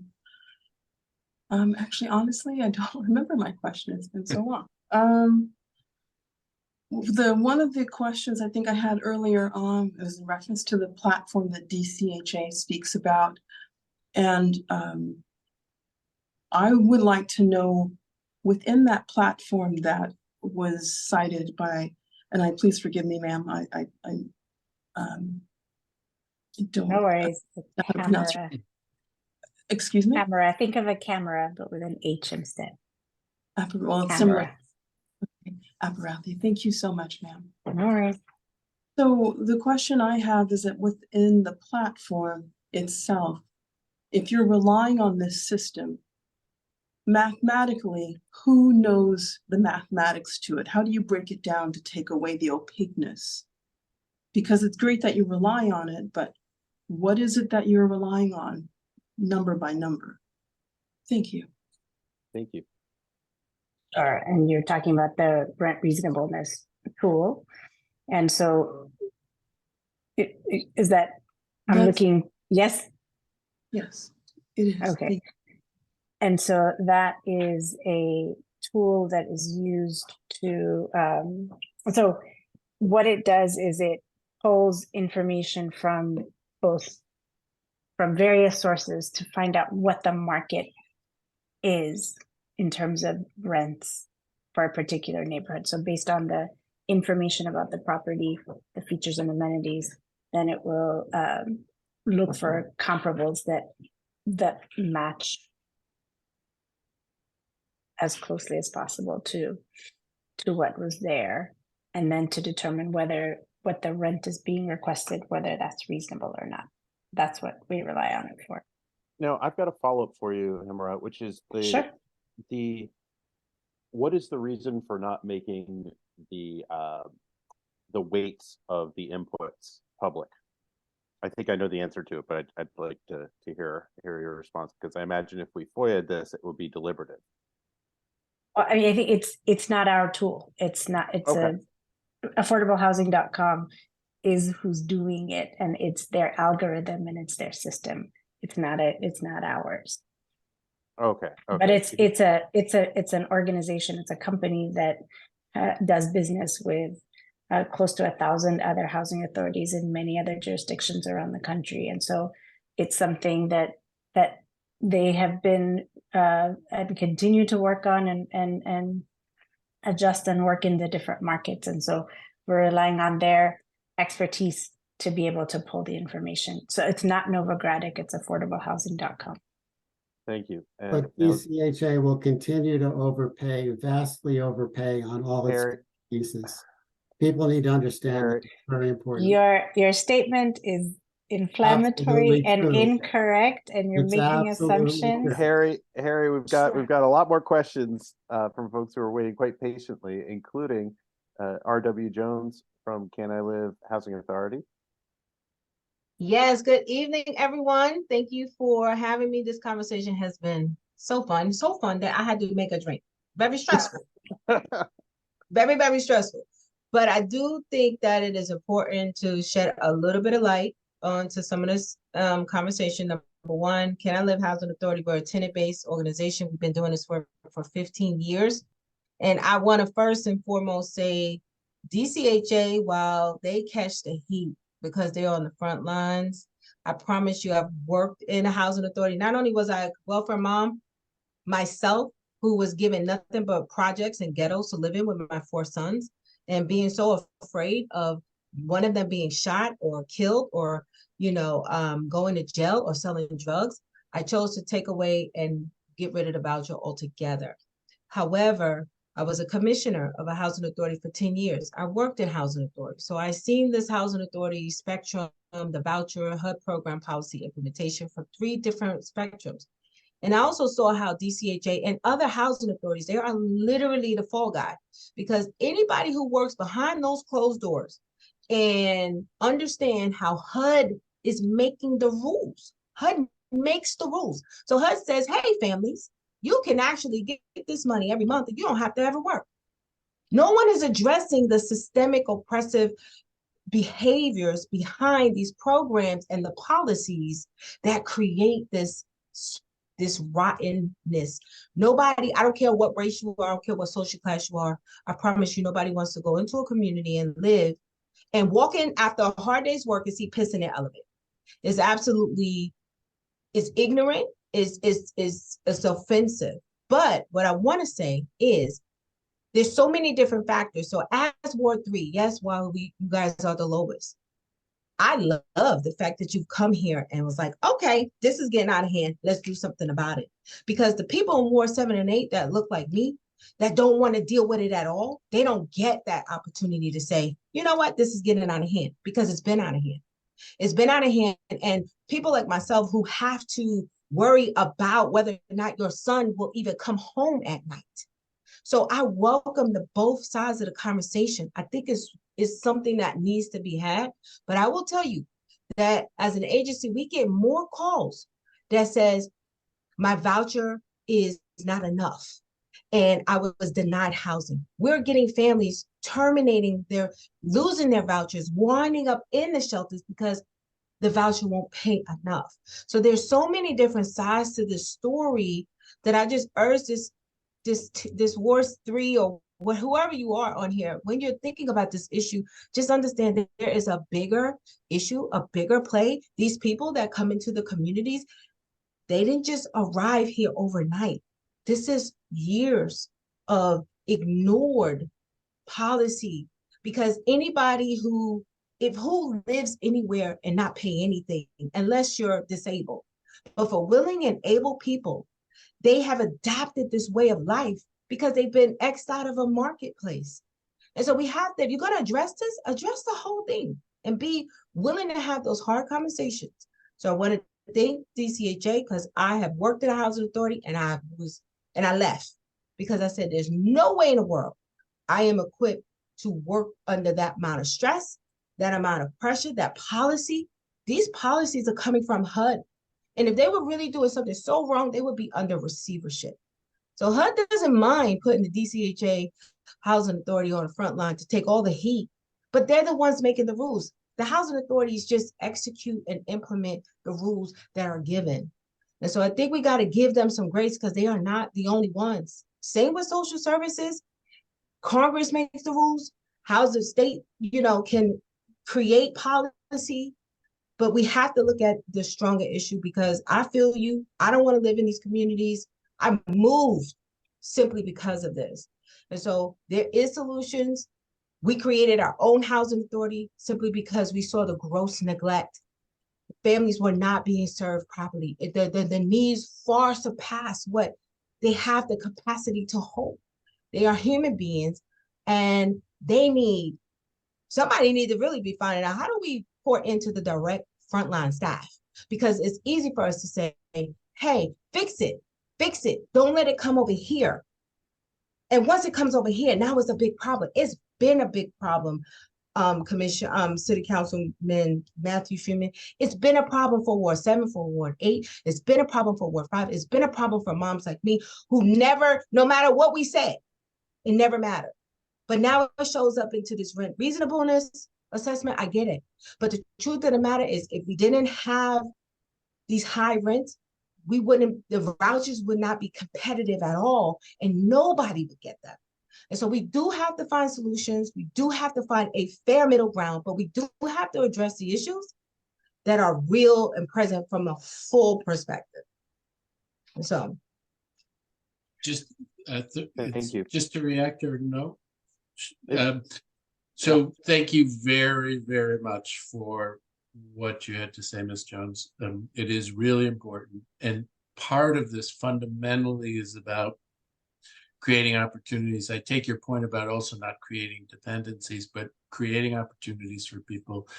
And it put me in the mind when you talked about you and your kids that I had a couple of different experiences. One, talking with a mom on the playground at Merch, and she said her family benefited from a voucher, and she said, ironically, there were more services for me in Ward 7 where I had been before than there are here, because and we need to figure that out. But there she was, she got a great opportunity for her children. They're at a great school. She's doing everything she can in her power to help lift her family up, and that's created by the voucher program. I had another mom whose kids go to Janney, and I asked her whether or not she expected that they would go on to Deal Middle School, and she said no. She thought that there was a good chance they would go to the National Cathedral School because there were people at the church that she went to who wanted to be sponsors of her to help get her kids. So there's a way where we're all helping each other to make this all work. There are challenges, and you're right. We are squeaky wheels here in Ward 3. Our squeakiness can be helpful for folks throughout the city, and that's the goal. And the kind of systemic things, the conditions that you're talking about, and it's a whole different conversation, but we got to get at those things, because so long as we have tens of thousands of people who feel like they have no hope, we're not going to be safe. And so public safety is the big thing. And there's a lot we need to do in the public safety space, a lot we need to do, but part of it is to get away from the kinds of conditions that you're talking about. So I will stop. Thank you. Thank you, Ms. Jones. Thank you, Councilmember Freeman. We've got a question from Mindy Reiser. Mindy, I'm going to ask you to unmute. Okay. Can you hear me? We certainly can. Thank you. Good. This has been extremely enlightening. Thanks to everyone. I want to resonate to what several people said. I live in one of the Connecticut Avenue buildings that has seen an influx of voucher recipients. And one of the issues here is people in the case where their actions are not, quote, egregious. I understand they don't have to receive, quote, services. But what then do we do when we have a particular instance of one or two mothers with several children who really don't parent, who have their kids roaming around the halls and sitting in the halls playing ball, who then go to the lobby and bring, 5 or 6 children throwing a ball in a lobby with mirrors, talking so loudly you can't hear yourself think. The person at the front desk can't do anything because the person is frightened and has already been threatened. The management isn't doing anything. It seems to me a social worker might be helpful, but we're talking about a very different definition of a social situation, of what parenting is, about responsibility to a public space is. This is not limited to just this building, I assure you. So what then are the ideas to handle this? One answer is, of course, leaving the building, but this problem remains. And it's very disturbing and frightening where someone who wishes to intervene can well be threatened. And we're not just talking verbal threats. It sounds like a bit of what you just described sounds annoying, but not a public safety issue in any way. Well, no, that's inaccurate. It can very easily deteriorate into a public safety issue. For one thing, balls shattering mirrors and people being threatened to shut up. I live here, I can do what I want. That very quickly is a public safety issue. So on a personal note, I tend not to judge others' annoying behaviors or get involved or police their behaviors, but that might just be me. But I understand that there might be some behavior that makes you feel uncomfortable. But the actual threats, of course, any threats, that would be a police matter at that point. Oh, can I answer that, please? I'm sorry. Yes, it's David. Yeah, David, I'm sorry. Disembodied voice, please do. So I appreciate, friend, you sharing that experience. And Bo would agree. I mean, I would agree with Bo in that that's not an immediate public safety issue, what you described, the talking loud, kids throwing a ball. I would say one of two things. There is a lease about what folks can and can't do in public spaces, so that there needs to be communication with the landlord. But also, that's where my team of community engagement comes into place, right? So we allow the case managers to be case managers because there's more than enough work to them. And maybe it's we come out and we find ways to create, I don't know, events, activities that introduce folks to one another, because it's really about good neighboring. I'm a DC resident. I moved into Ward 7 of the city. It's a different way of living for me, but I could either choose to become a part of the community and be a part of the change I want, or I can sit back and figure out, like, who do I call? What do I do? And at the end of the day, I want to be happy where I come home, which is what I hear you all saying. And what we're saying is, let us work together with that, right? Like we want to do that, but case managers need to be case managers. And what I hear you saying, friend, is an opportunity to really nurture good neighboring behavior and activities. And that's something my team can support our FSA team with. Well, I'd like to respond. David, I think the situations are a lot more serious than that your statements would suggest. And I want to provide another example. Well, if I can respectfully, my statements were in response to the scenario she gave, and not in response to the scenario you will come up with now. Okay, so fair enough. Fair enough, David, you're good. Thank you. A tenant was sued for assaulting another resident, threatening bodily harm to employees, and vandalizing a common area, spraying graffiti on walls, spitting on a resident, dumping, quote, poop in front of another resident's apartment. On May 2022, the tenant was arrested for making felony threats. With a police officer witnessing the event, the tenant told another individual, "I will put nails in your head. I'm going to kill you, your sister, your mother, and your father. When we go to court, I will kill you there too." Okay, now I've got a lot of examples like that.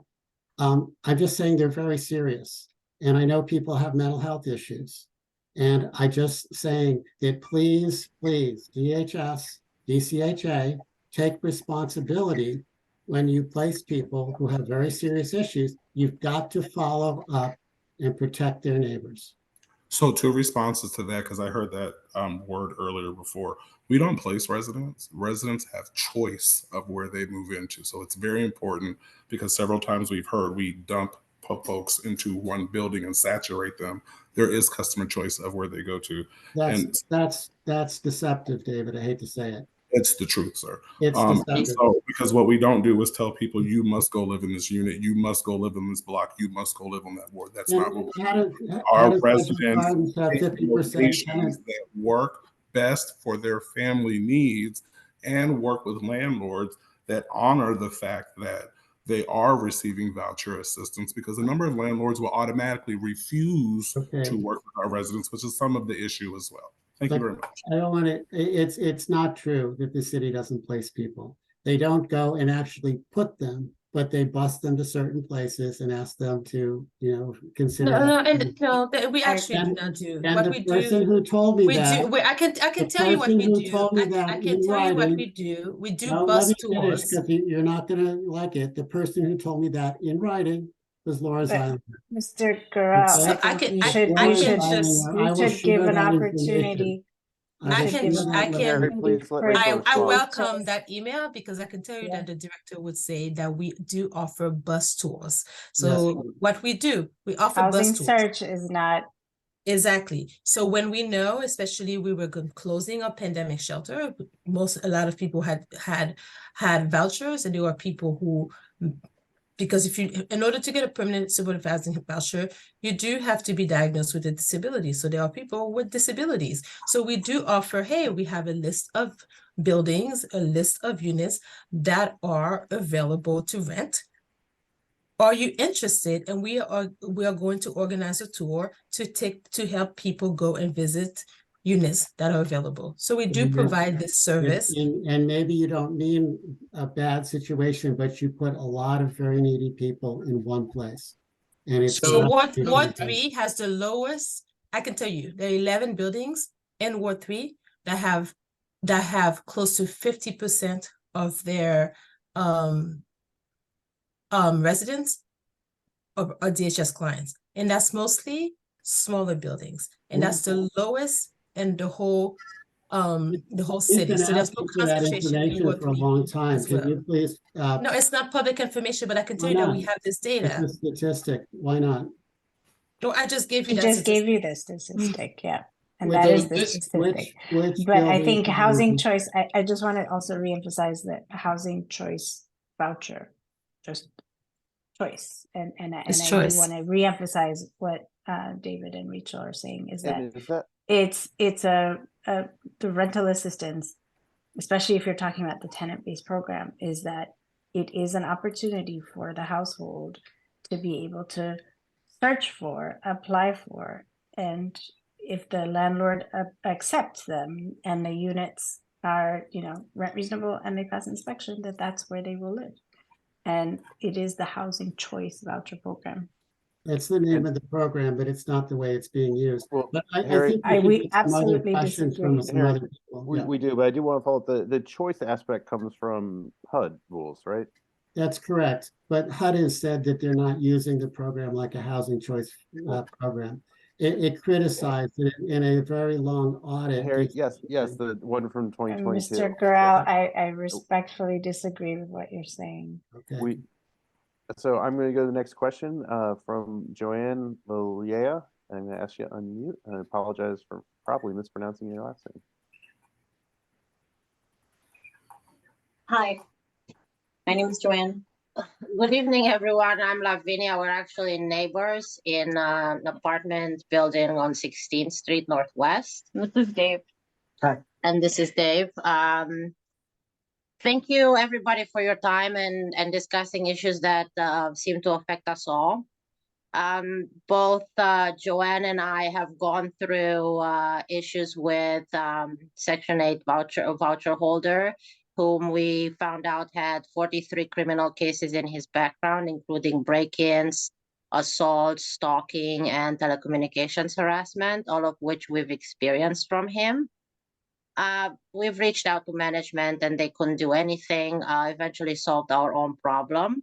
But before you continue, I will say we have formed our own association, the three of us, because of the issues that we face here.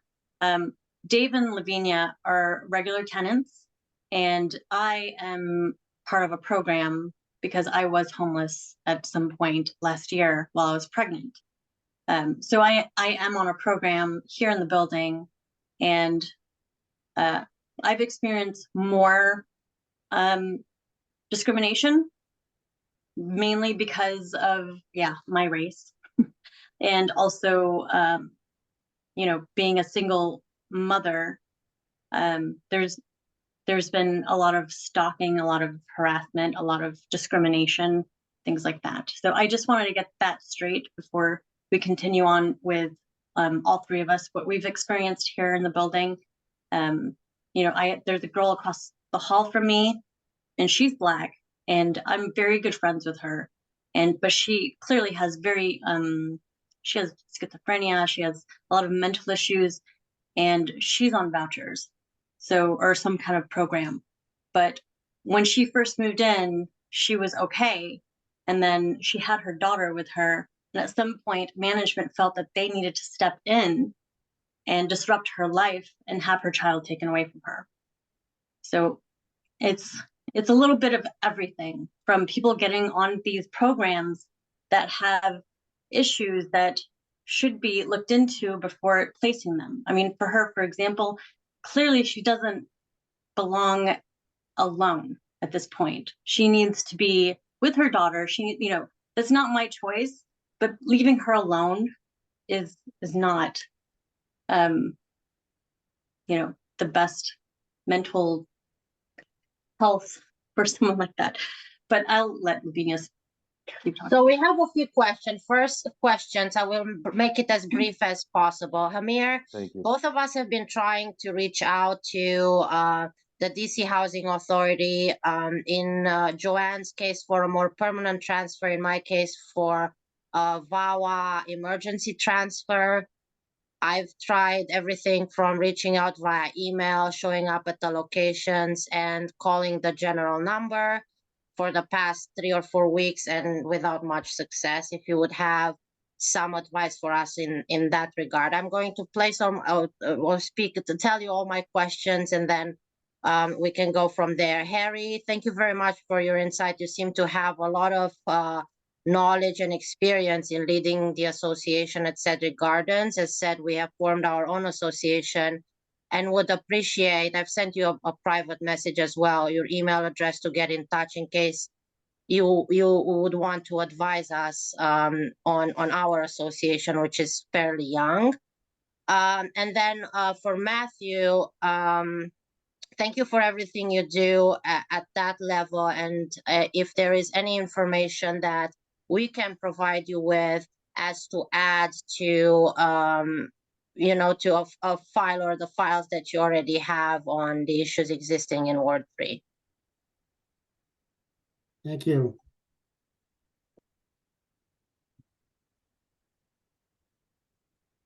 Okay, so I think, Hamira, can you respond to Lavinia's question, really, of how best to solve her problems at this point? Sure.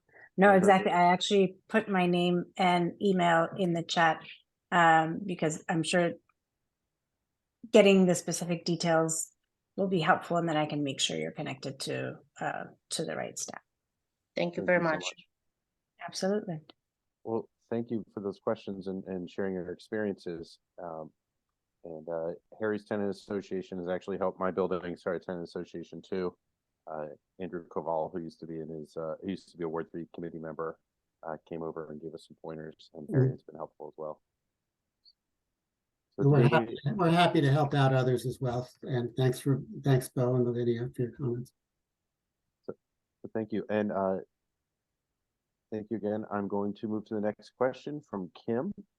Kim, where'd your hand go? Kim seemed to have lowered her hand.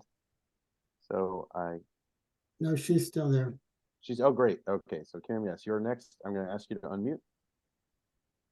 Hey. Hi, thank you for joining. Hi, Bo. How are you? Good. How are you? Thank you. Doing well, thanks. Just for background, I've been working on this issue for probably 3 years, studying kind of how this all evolved. And so my major questions are why. I've been in a lot of meetings with you, Mr. Ross, and you have said the same thing, that you would come to assist and work with the community, and we're all ears. But the only one who works with us is MPD, and they do an excellent job. But this all started before COVID, but went through COVID, and I can see Connecticut Ave, and it's just constant blue lights over and over again, going back to 2018. So over 5 years, the city hasn't responded, and there's been dozens of letters sent. Condo buildings are also affected by landlords who are absentee, and they don't assist their tenant when issues come up. They are far overpaid than any other units in our building. Along Connecticut Avenue, there have been several employees who have been harmed, and not just a bit, like bashing their head with a pipe. And I believe that person is might be disabled. Sexual assault on a front desk staffer, and had to live around the person for a year and a half within hundreds of feet. And contact after contact after contact was made. In fact, I think a public official contacted Wayne Turnage for me, and nothing happened. And I like Mr. Turnage, but things just keep going through the cracks, and it's almost like an ignored. It's like you don't want to address it, but it's giving a bad word. It's making affordable housing look bad, because people see that and they think, oh, this is what affordable housing is like. I don't want that in my neighborhood, which isn't the case. There's so many advocates for affordable housing. But when you take, 99% or 98% from, according to HUD, of only homeless individuals, many who need permanent supportive housing, and highly concentrate them in buildings, I mean, there's nowhere in this country where that works. And it doesn't matter if it's Ward 3 or Ward 8. It happens in other parts of the city wherever there's been overpayments. And the people who can't afford a unit are probably over in those other wards where they've cut the value of the voucher in order to pay for these overpayments in Ward 3. And I was on the rent payment standard group for DCHA last year, so I have some insight. And there's claims that, oh, they can't, certain people can't afford it in Ward 3, and it's just not true. Units, it's hard to find a unit that is $2,500 in Ward 3. That's very expensive, and the studio voucher goes up to $2,520. So all of Ward 3 is accessible, and so it's, unless you're talking about a luxury unit. I mean, it's very rare to find a studio for $2,500. In fact, I Googled one day, and there was a unit down on the wharf with a marina out the window, $2,500. Now, that's like a luxury unit.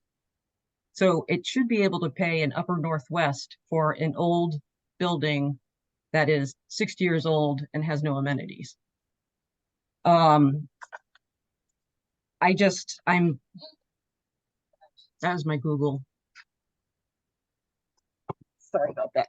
So I'd just like to hear from DHS why there hasn't been any approach, and this whole thing unfolded with zero community engagement. I mean, we talk with the tenants.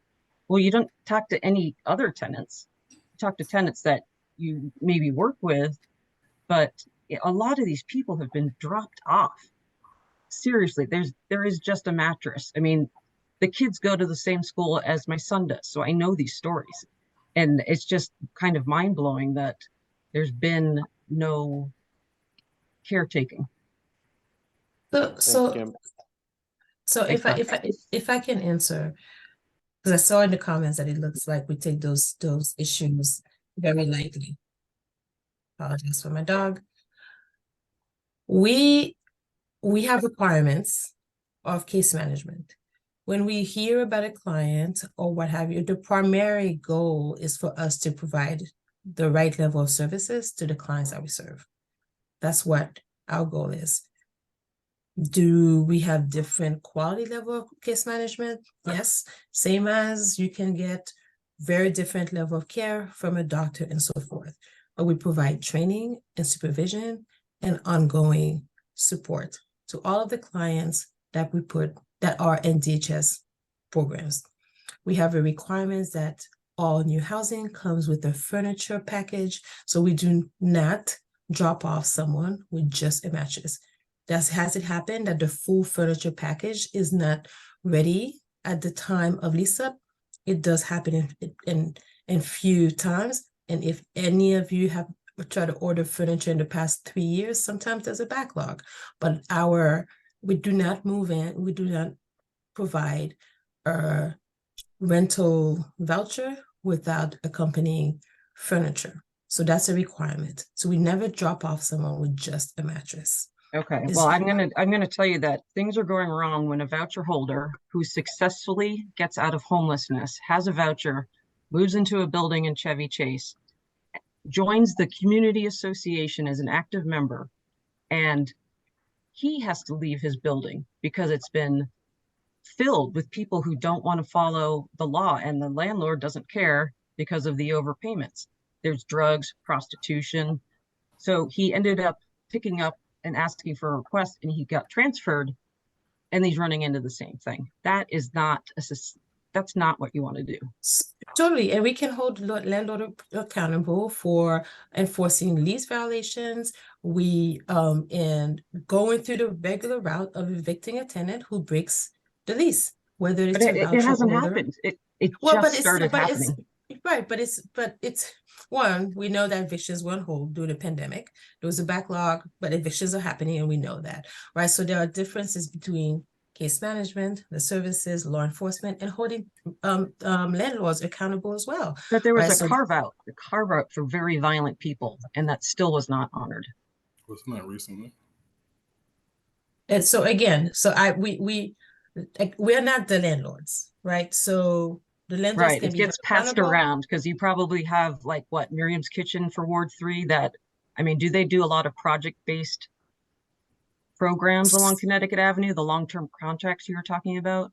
So we don't have a lot of just 100% project based. And if we do, this is not the issues that we're talking about because it's 100% project based, right? So you wouldn't be in a building that's 100% project based because you're not a voucher holder. So what I'm hearing is this is what we're talking No, because they about can now. rent out a certain amount of units. They can have a contract with the landlord, correct?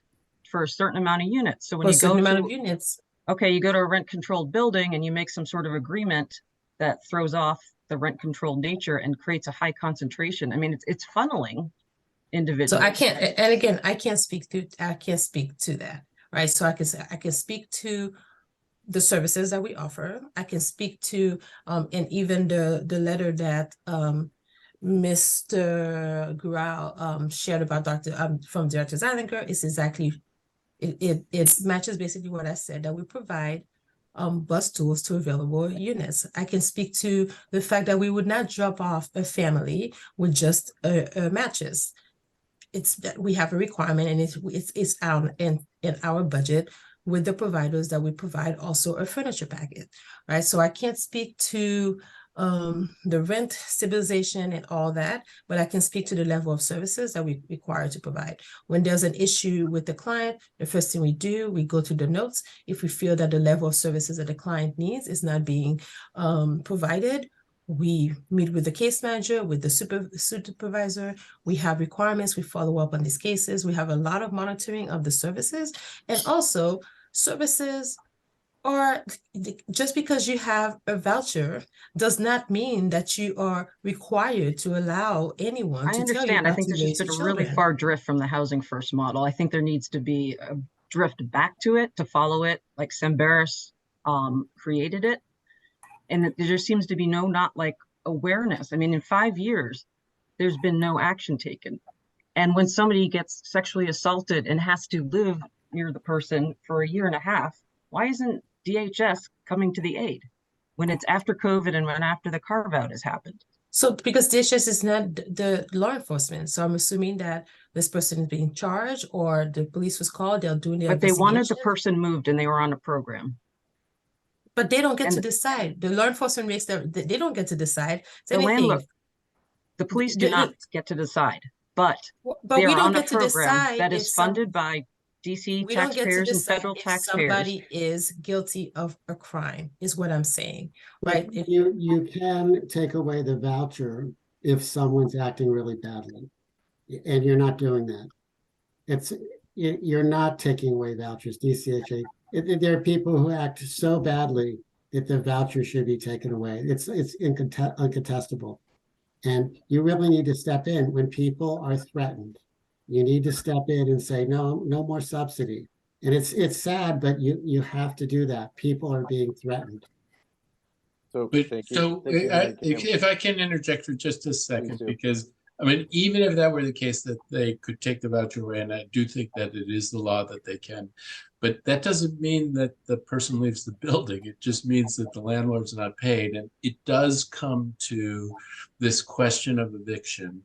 And on the question of eviction, there has been a backlog in the eviction process, and the cases that involve threats against tenants have been stuck in that backlog.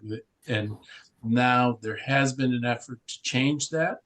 And that effort actually came from a lot of sources. It came from the tenants associations. It also came from the landlords. And so there is a vehicle to address these issues that's different today than it was a short while ago. Thank you, Matt, for that. It's great work. Thank you. Yeah, we appreciate that. But it would be easier still if they took away a voucher in worse circumstances, because the eviction process would be hastened. I'm not arguing for just willy-nilly moving people out, but when there's a threat, we need to act more quickly. All right. I just think there's something wrong, and that DHS must have some sort of way to talk to their landlords that they recruit and ask them to act upon, poor behavior or dangerous behavior early on instead of waiting months to report it. And I can tell you honestly, in some cases we do that because our hands are tied, right? So we do work with the client with clients. In some cases, we work with the landlord, because we are not going to file an eviction for a client who's breaking their lease. That's not what we do. And But what about if they're breaking the law? Kim, if they're we're going breaking to the move law? to the next question. Thank you. I think that Rachel answered about whether they're breaking the law. DHS cannot make the decision of whether somebody's breaking the law. That has to be done by a court of law. At that point, then DHS can act. And so, thank you, Kim, for your question. Okay, fair point. And we're going to move to Amy Schlossheim, who I haven't seen in about a year. So it's good to see you, Amy. I'm going to ask you to unmute. And I hope, in the interest of time, because we've gone substantially over, and I really want to thank our panelists for being so patient and none of them messaging me saying, please put an end to this. I need to go to bed or eat my dinner or something like that. I really appreciate your patience. And Ruth will have the last question. So we've got 4 more questions. And Amy, please, if you can keep it brief. I will. Appreciate it. Thank you. So I'm a retired VA clinical social worker, and I worked with a lot of homeless vets. I'm also the guardian of a brother who is civilly committed to St. Elizabeth's. And I raised my daughter as a single parent here at the Connecticut house. I have been threatened with my life by a neighbor who didn't like me after months of putting up with not being able to sleep, asking him to lower his music at 4 a.m. after trying to sleep for 4 hours. But that's not my main question. 2 things. There are people who aren't ready to live independently without 24/7 clinical services. And so some of the mentally ill and addicted need to be at a place like Woodley House or St. Elizabeth's or in a group home where they have somebody clinically making sure they're taking their medication, making sure that that their hygiene is okay. And when you give a voucher to somebody who's not able to live independently yet, you're taking it away from the people who've been on the waiting list for 10 years who could benefit. So I don't know why the city isn't acknowledging that there's some severely mentally ill or addicted people who have such a severe problem that they are not able to live independently and that they need 24/7 clinical supervision. So that is a concern of mine. I'm also very concerned that the DC Council is about to codify not saying that you can't check somebody's criminal background before giving a lease, because in my building, we had a sex offender who was living with the child that he had abused. So I really don't think that that's a good law and should not be codified. But I don't know why we can't admit that there's some people who aren't ready or able to live independently. And when they don't take their meds, and when they aren't told not to drink, or I just saw a woman's body taken out last month.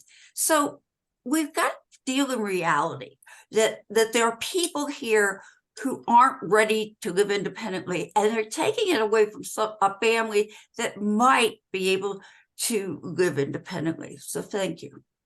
Thank you, Amy. Can I chime in just a second on that, because I do Please, think yeah, I do think, Amy, that's a really important point, that there's a spectrum of need, and there are people who need more than we are giving them.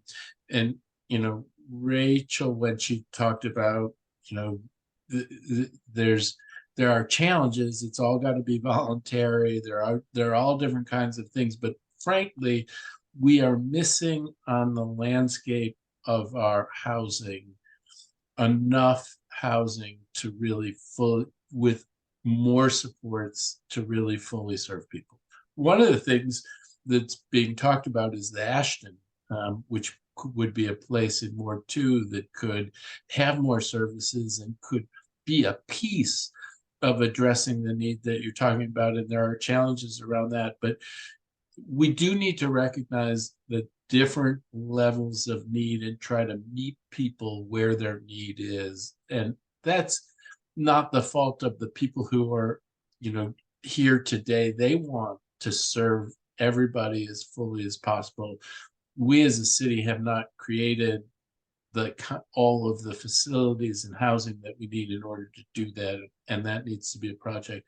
There was something in the email, in the chat, about making for easier evictions in the setting of where people are real dangers. And there's been a spectrum of different kinds of behaviors that people are talking about, but really there is a focus.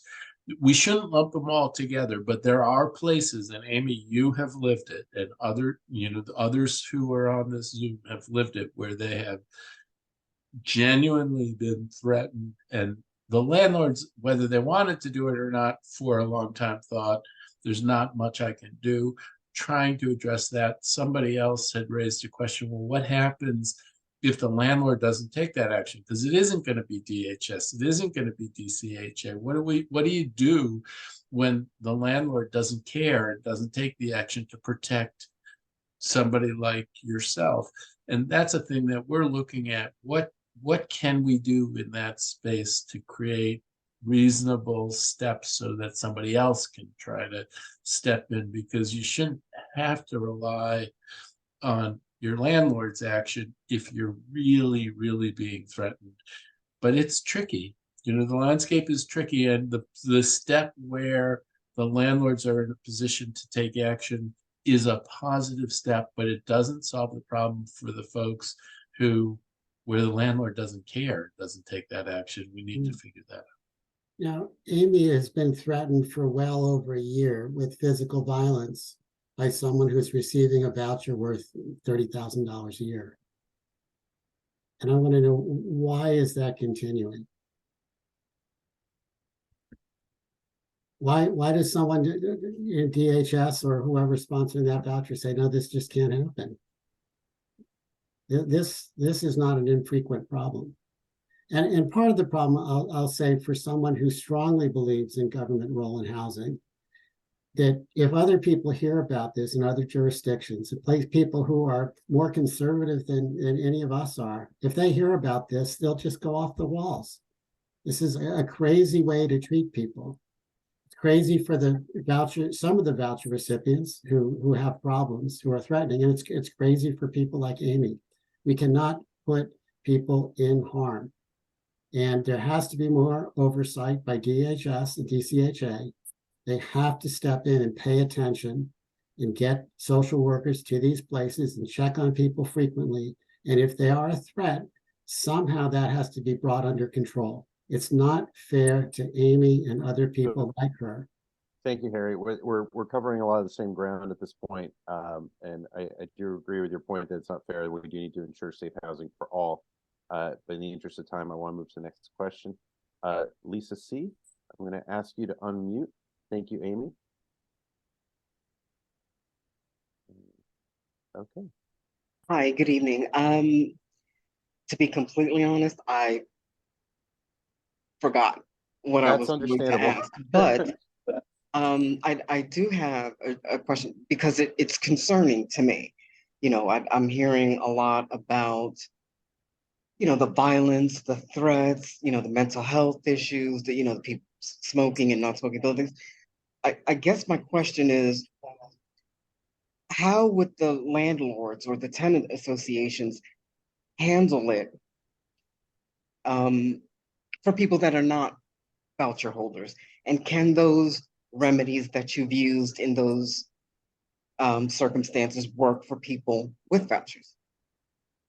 So if you had someone who was, say, smoking in the building, or if, you know, they let their kids run around, or, you know, they were threatening their neighbors, or sexual assault. I heard sexual assault. If the person is not a voucher holder, how do you handle those situations? And can you apply that to people that do have vouchers? Yeah, I can try to answer that because I'm with the tenant association. And back in some time ago, when I moved into the building, if you did something like that, management would be all over you, and it would be a lease violation, and they could, you know, threaten to try to push you out. The problem is it's distinct for voucher recipients, and it's because they come with a voucher, they're able to pay so much above market, $500 or $600 or $1,000 above market, that landlords don't have an incentive to get those people to behave. So they look the other way constantly. We had a woman who was pulling fire alarms twice a week for 6 months, and the landlord did nothing. It's unfortunately, that's what I say, the perverse economic incentive. And that's Lisa, the rents have to go down. So I guess my question is, does the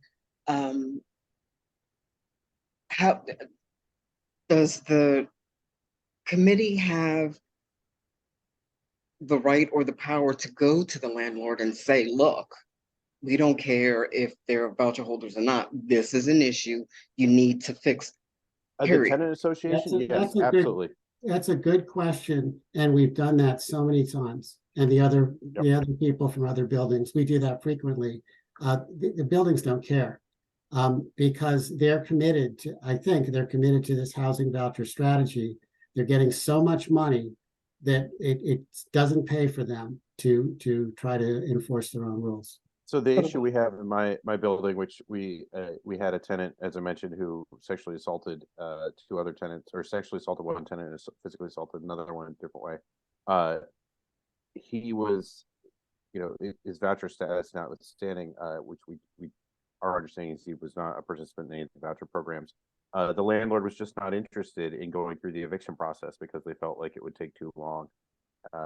And they are, in my building's case, quite unresponsive. It's a rent stabilized building, quite unresponsive to even requests for information from our tenant association. So it's very frustrating.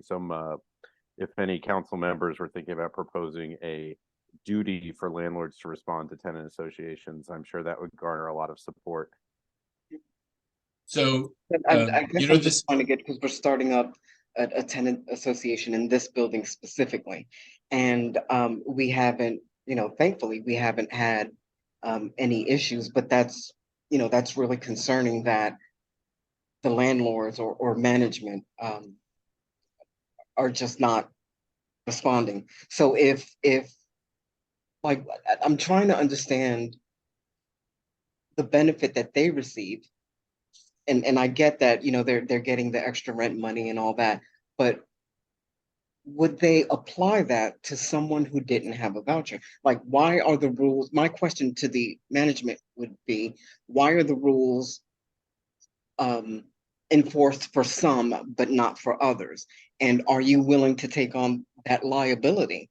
So I don't think any of us can answer that question accurately because none of us are landlords. But I think Harry and I would probably like to talk to you separately about helping your tenant association get off the ground, and you know, talking about, we just got ours off the ground, talking about lessons learned on our side, and Harry can give you some guidance on how things work. I long put term. my email address in the chat. I'll put it in again. If you want to Thanks, Harry. contact me, I'll do my best.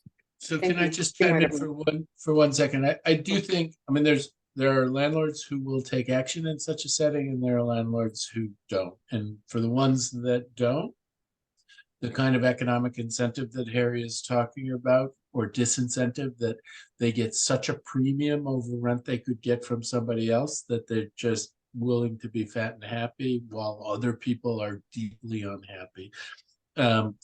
That's a thing we're trying to address.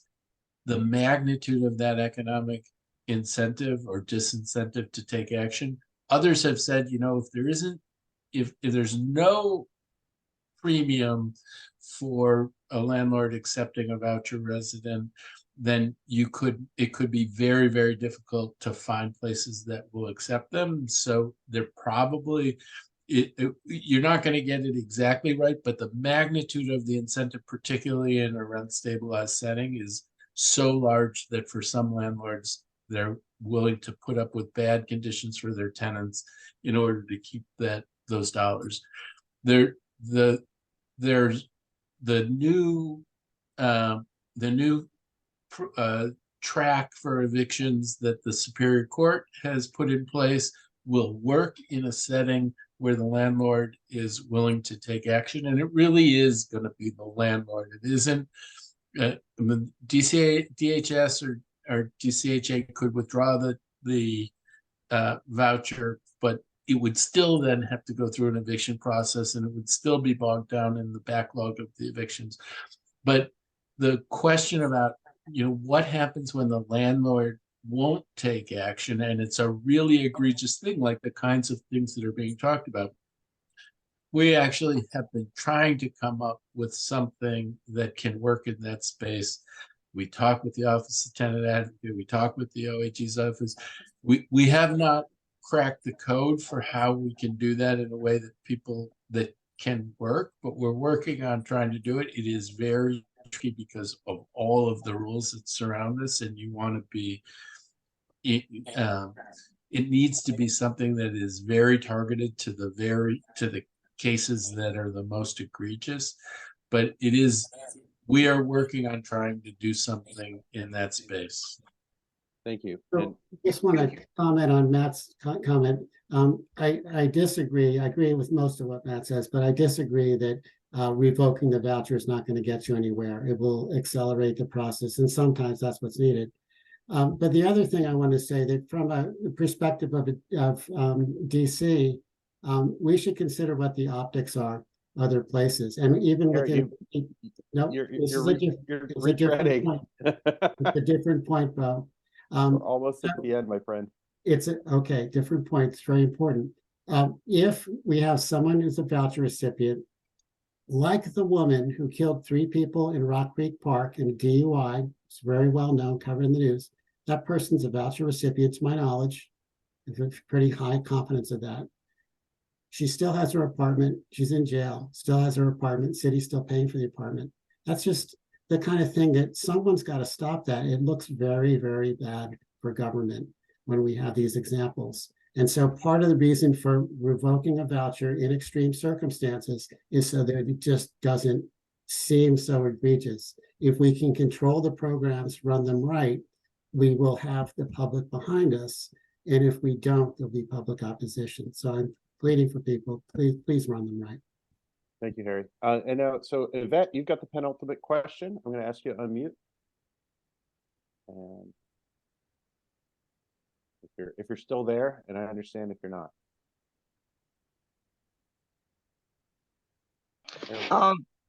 No, I'm there with you.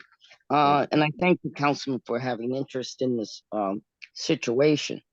The question I have is there, when a person on a voucher is moving into a different ward or a different scenario, is there a program like the first-time home buyers where they're told what to expect? Broke my heart. I had a conversation with some people in this building, in the same building as Harry, and answered some of their questions. And then they said, "Oh, thank you for speaking to us." And it was like, wow. Yeah, I do agree with the councilman, and another person made a comment about people that have to get to know one another. My concern also is that the city has to look at what is causing the high crime rate. To stand in CVS and Giant and see people just walk in and walk out. I've lived in this neighborhood for many decades, and this is all brand new. The other thing is that with that program that's talking about, oh, look at the amenities.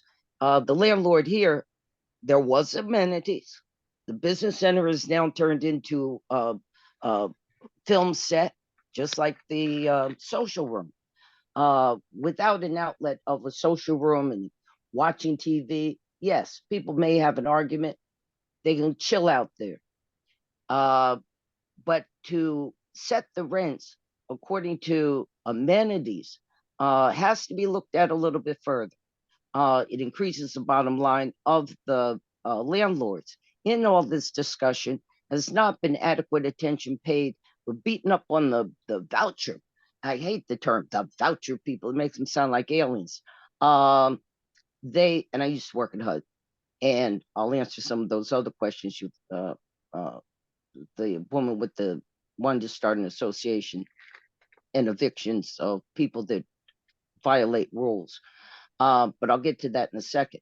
You should look at Bon Jovi, and Bon Jovi and Bloomberg were at the forefront of this.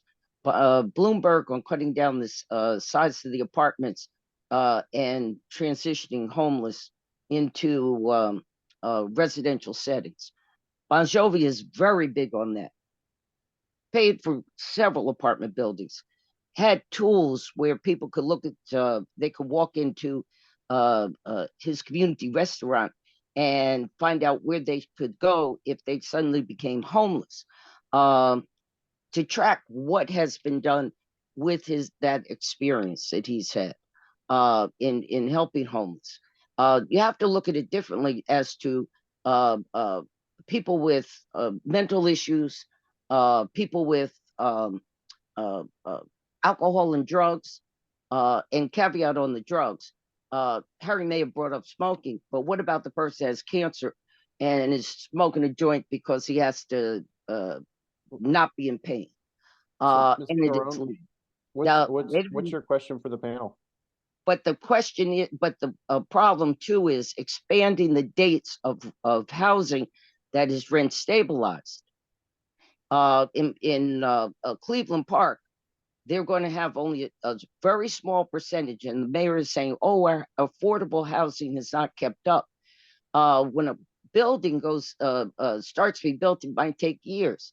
It's set by the guidelines of HUD as to how many apartment units have to be affordable. But by the time you then build the building, the need has changed. So by expanding the rent stabilized dates to include more apartment buildings, you have to take into account that former rent control buildings have been turning condo. That takes them off the market and increases the pressure on people that need housing. And as expensive as this, as DC is becoming, it seems like it's becoming one gated community, and anybody working or on fixed income is going to what? Have to go to outside the city. So can I chime in on this because jump in. Thank you very much for these comments. I mean, the idea that the cutoff for rent stabilization has been 1976 since the law was passed, and there are people who have proposed that you update the law and include buildings that are younger than that. And so that was the thing that I mentioned before, and that's one thing. Another thing that you talked about that was sort of support for people. And if you've watched the chat, there's all kinds of comments in the chat, but there are some people in the chat who talk about having a sense of unwelcome and a sense of discrimination in Ward 3, and that is a challenge. Like, these are issues that need to be seen from all sides, and we need to be welcoming, and we have to understand that sometimes people don't feel welcome.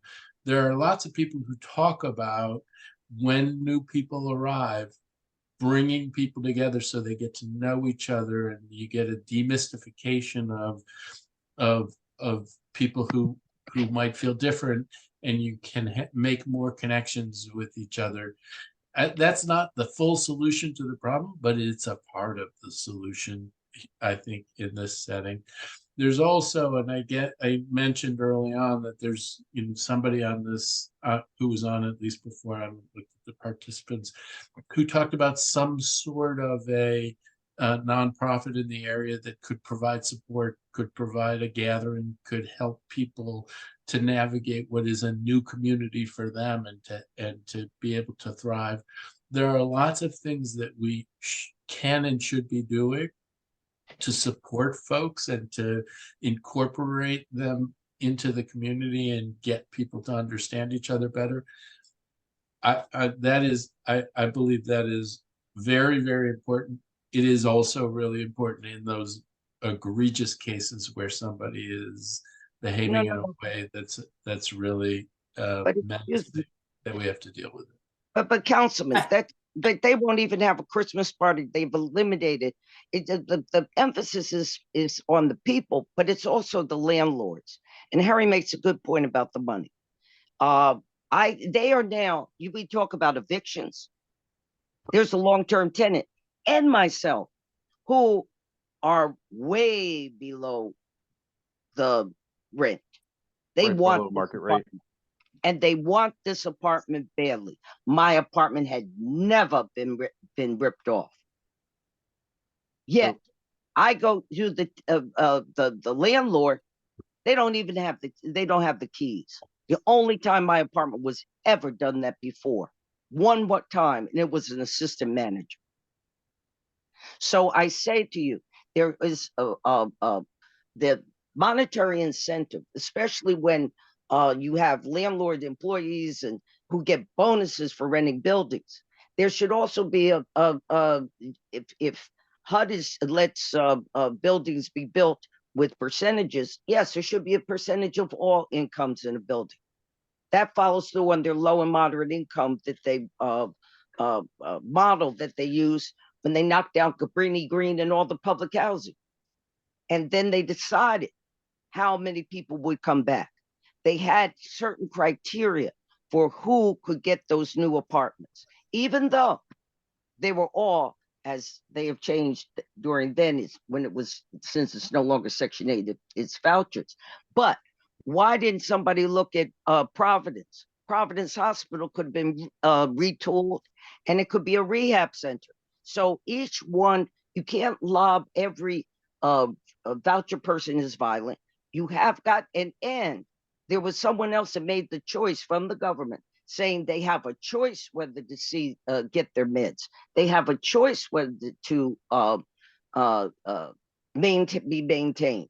But if that person is manic depressive, for instance, and not maintained, of course they're going to act erratic. So there should be something in the program to also not allow someone who needs maintenance in order to not act irrational. Thank you, Ms. Barone. That's actually been something we've covered a little bit, where there a number of folks have asked, DHS and DCHA to have some sort of one, that we as a city we should have other places for folks who are mentally ill, severely mentally ill, or have addiction issues, and two, for those who are in some of the Housing First programs or in any of these other programs, are given the actual appropriate wraparound services that they might desperately need. But there's not appropriate. There's someone else. I think she's Sedgwick Garden had a lot of problems. Yes. Yes. We've cataloged a lot of the problems this evening, and they've been cataloged a lot. We have Ms. Perrone. We have one more question, and we'd like to get to it. But thank you very much for your comments. Are they going? Is it on the table to expand the number of buildings that are will fall under rent control? That is probably a subject of a different discussion with Councilmember Fruman about expanding rent control. And one of the things that last year, or earlier in the year, when we were dealing with the rent, the cap on the increase in rents. I was 2 or 3 months on the council, but my feeling about it was we really got to take a hard look at the whole rent stabilization generally and think about what are the things, how do we adjust this? It's been in place for a long time. How do we adjust it? And there's a whole movement that's called Reclaim Rent Control that has a very specific agenda on what the changes should be. And I do think that it is a thing that we need to revisit. And I think that maintaining and expanding rent stabilization in the city is an important thing. There isn't legislation that's on the table right this minute. I don't know whether that'll be a thing that comes up next year, but it's been a part of the discussion for a little while, and I expect that it will come soon. Thank you. All right, Ruth, did you have a question? Yes, so let me just say Last this is question. really, okay. So let me just say this has been really so interesting and fascinating, and I appreciate it, Bo, that you let it go on so long. And thanks to all the speakers who agreed to stay on. This is really, it's a very kind of narrow question, but goes to some of the policy trade-offs, I guess, that create some of the dilemmas that we've been talking about. So based on what people have been saying, it sounds like part of the problem is that a number of landlords won't accept the vouchers. I don't think that's legal, but I guess it's what happens. And then it sounds like the result of which is you end up with concentrations of voucher recipients in certain buildings. So one question I have is there anything that can be done to require landlords to accept voucher applicants? And then maybe, so that's number one. And then second, can you combine that with some kind of concentration levels so that you have, 25% vouchers or whatever the right level is, which I think is sort of best practice for having, good functional buildings where people get the support that they need. So thank you. That's my question. So I think, and I've been talking a lot, and Merrick, you might, correct me or Rachel or David, but the law is that you cannot discriminate based on source of income. So there isn't a way to cap the law in order to create that kind of threshold that you're talking about. But where you have very powerful economic incentives, you're going to exceed that threshold. And so changing the economic incentives so that it's attractive enough for landlords to accept voucher tenants, but not to fill the building in the same way. That the economic incentives lead some landlords to do things that I think are not consistent with what the housing first model was intended to be. On the flip side, landlords are not supposed to discriminate. Again, landlords are not supposed to discriminate based on source of income, but they do. And so, and maybe you can catch them at that, but maybe you can't. So I think maybe there's a way to create an incentive for landlords to accept voucher tenants benefiting from a voucher up to a certain threshold.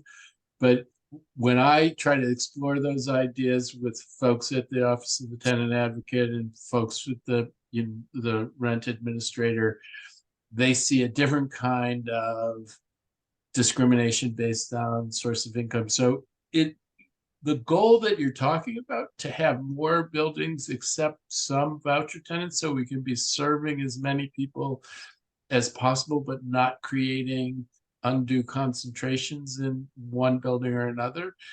I share that, but it is very tricky legal terrain to navigate to get to where you can do that, even if it's your goal.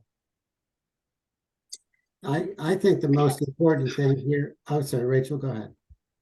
No, I just kind of want to, it is, and I just have to be honest because it is difficult to kind of hear these conversations because honestly, underlying this is that folks don't want it feels like that the presence of people with vouchers is upsetting to some people, no matter we think there's like the ideal like tenant holder. But I just want to say one thing. The idea that we incentivize landlords so much that they are that it's easy for us to actually place people, as we're calling it, it's not our reality and it's the truth. We don't place people. We actually have an issue with voucher utilization because we have a hard time actually finding units for our clients. So I have hundreds of clients who have been matched to a voucher who cannot find a unit that is like affordable, even prior to the housing authority changing their rent reasonableness process. So we have a housing issue. We do have an affordable housing issue. So Housing First, it was created to really move people to housing because ultimately nobody wants people to be in front of their building. We don't want encampments. So people have to be able to move somewhere. They are already concentrated mostly in 7 and 8. And Housing First is a national model to end chronic homelessness, and it is successful for 85 to 90% of voucher holders. There's 10% of the population who require more intensive services.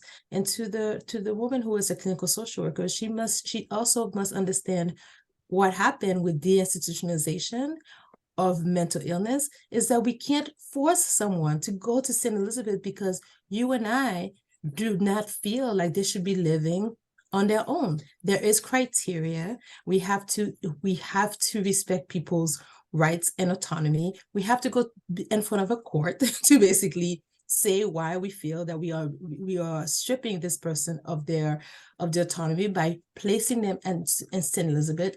And the threshold is if they are a danger to themselves and others, right? So that we have absolutely criteria that we follow to support to provide residents with the level of services that they need and they're required to stay stably housed. So I think I guess that's all I can say, that we have a housing affordability issue and we're not placing clients, and we do our best to match residents with their level of services that will keep them stably housed. Do we get it right 100%? No. That's why we provide ongoing monitoring, clinical supervision. We have social workers, we have supervisors, and we have a monitoring team. It's never going to be 100%, but we really do our best to not just support the clients that we serve, but also to help them get integrated in the community. And I just want to echo what the council member said. It would be nice to feel that our clients also feel accepted in the buildings.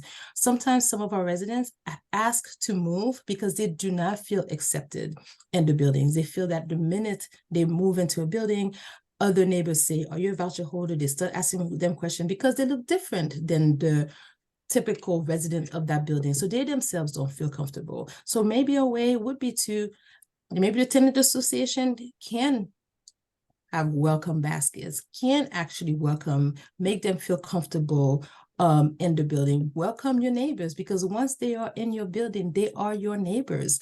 And that's just what I just want to offer. We definitely know that we have a role to make sure that everybody feels safe, that our residents feel safe themselves, that they have the right level of services, that our services are acceptable, flexible enough to meet the needs of an individual. But we would also ask you to welcome voucher recipients, even those who may seem to need more services than others, with open arms in your neighborhood, in your buildings. Thank you, Rachel. And everybody, I'm going to take this moment to wrap up. Thank you all. Before you do that, I Harry, just last word on that. Harry, it's 10 o'clock. It's an unfair. We've been here 3 hours, my friend. I think that you know, we've heard a wide variety of voices on this, and I appreciate your desire to say more. And I know that we'll have future conversations on these issues. But thank you all. I am incredibly grateful for, we as an organization are incredibly grateful for you to be on this panel. And thank you, David. I understand his laptop died. It's because we've gone far over, and I really appreciate your patience as we have gone far over what I expected us to do. And I thank you for a very robust discussion. And Bo, I want to say thank you for really managing the conversations and keeping us focused on the different and understanding the complexity of it all. And I really appreciate the way that you've handled the moderating. So thank you. Thank you, Hammer. Thank you. I had volunteered to take my granddaughter home at 8:30, so this is a good time to end. But I do think that it's enormously valuable to have put all of the different perspectives on the table. I really want to thank government representatives who came. This is it's tricky, hard territory, lots of bruised feelings, but let's work together to make this as good as it can be. And Bo, since you let All right. Yes, Harry. I think you should let me have my Yes. last point as well. And actually, I yielded to Rachel. So to be Please, fair, very quick, Harry. I think her characterization is unfair. That many people in the apartment buildings do welcome new neighbors, voucher or not, but we're concerned with the extreme overpayments that have perverse incentives, and people have a right to be safe. And some of the people who are moving in are threatening to their neighbors. And I'm surprised that Rachel and others don't care about that. That should be Rachel does care, and that's an unfair Right. characterization. Harry, I agree. Right. And Thank but you. we're going to wrap this up. Thank you all so much. Thank you. We now have to go back to our regular scheduled Ward 3 Democratic meeting, which hopefully we still have some committee members who are awake. But thank you again, and Thank you. we're going to go back to our regular meeting. Take care. If you don't want voucher holders in your building, you should just say that. It's really that simple. Oh, thank you, Lisa. Okay. All right. So Ward 3 committee members, we have a very minimal agenda to get through. If there are any, do we have a quorum at this point? that's a good question. Is Karen available to check quorum? No quorum. No quorum. Okay, well, that means the meeting is by default adjourned. Thank you all, and have a great evening. See you in January when we're hosting Mayor Bowser. Happy holidays, everybody. Happy holidays. Thank you all.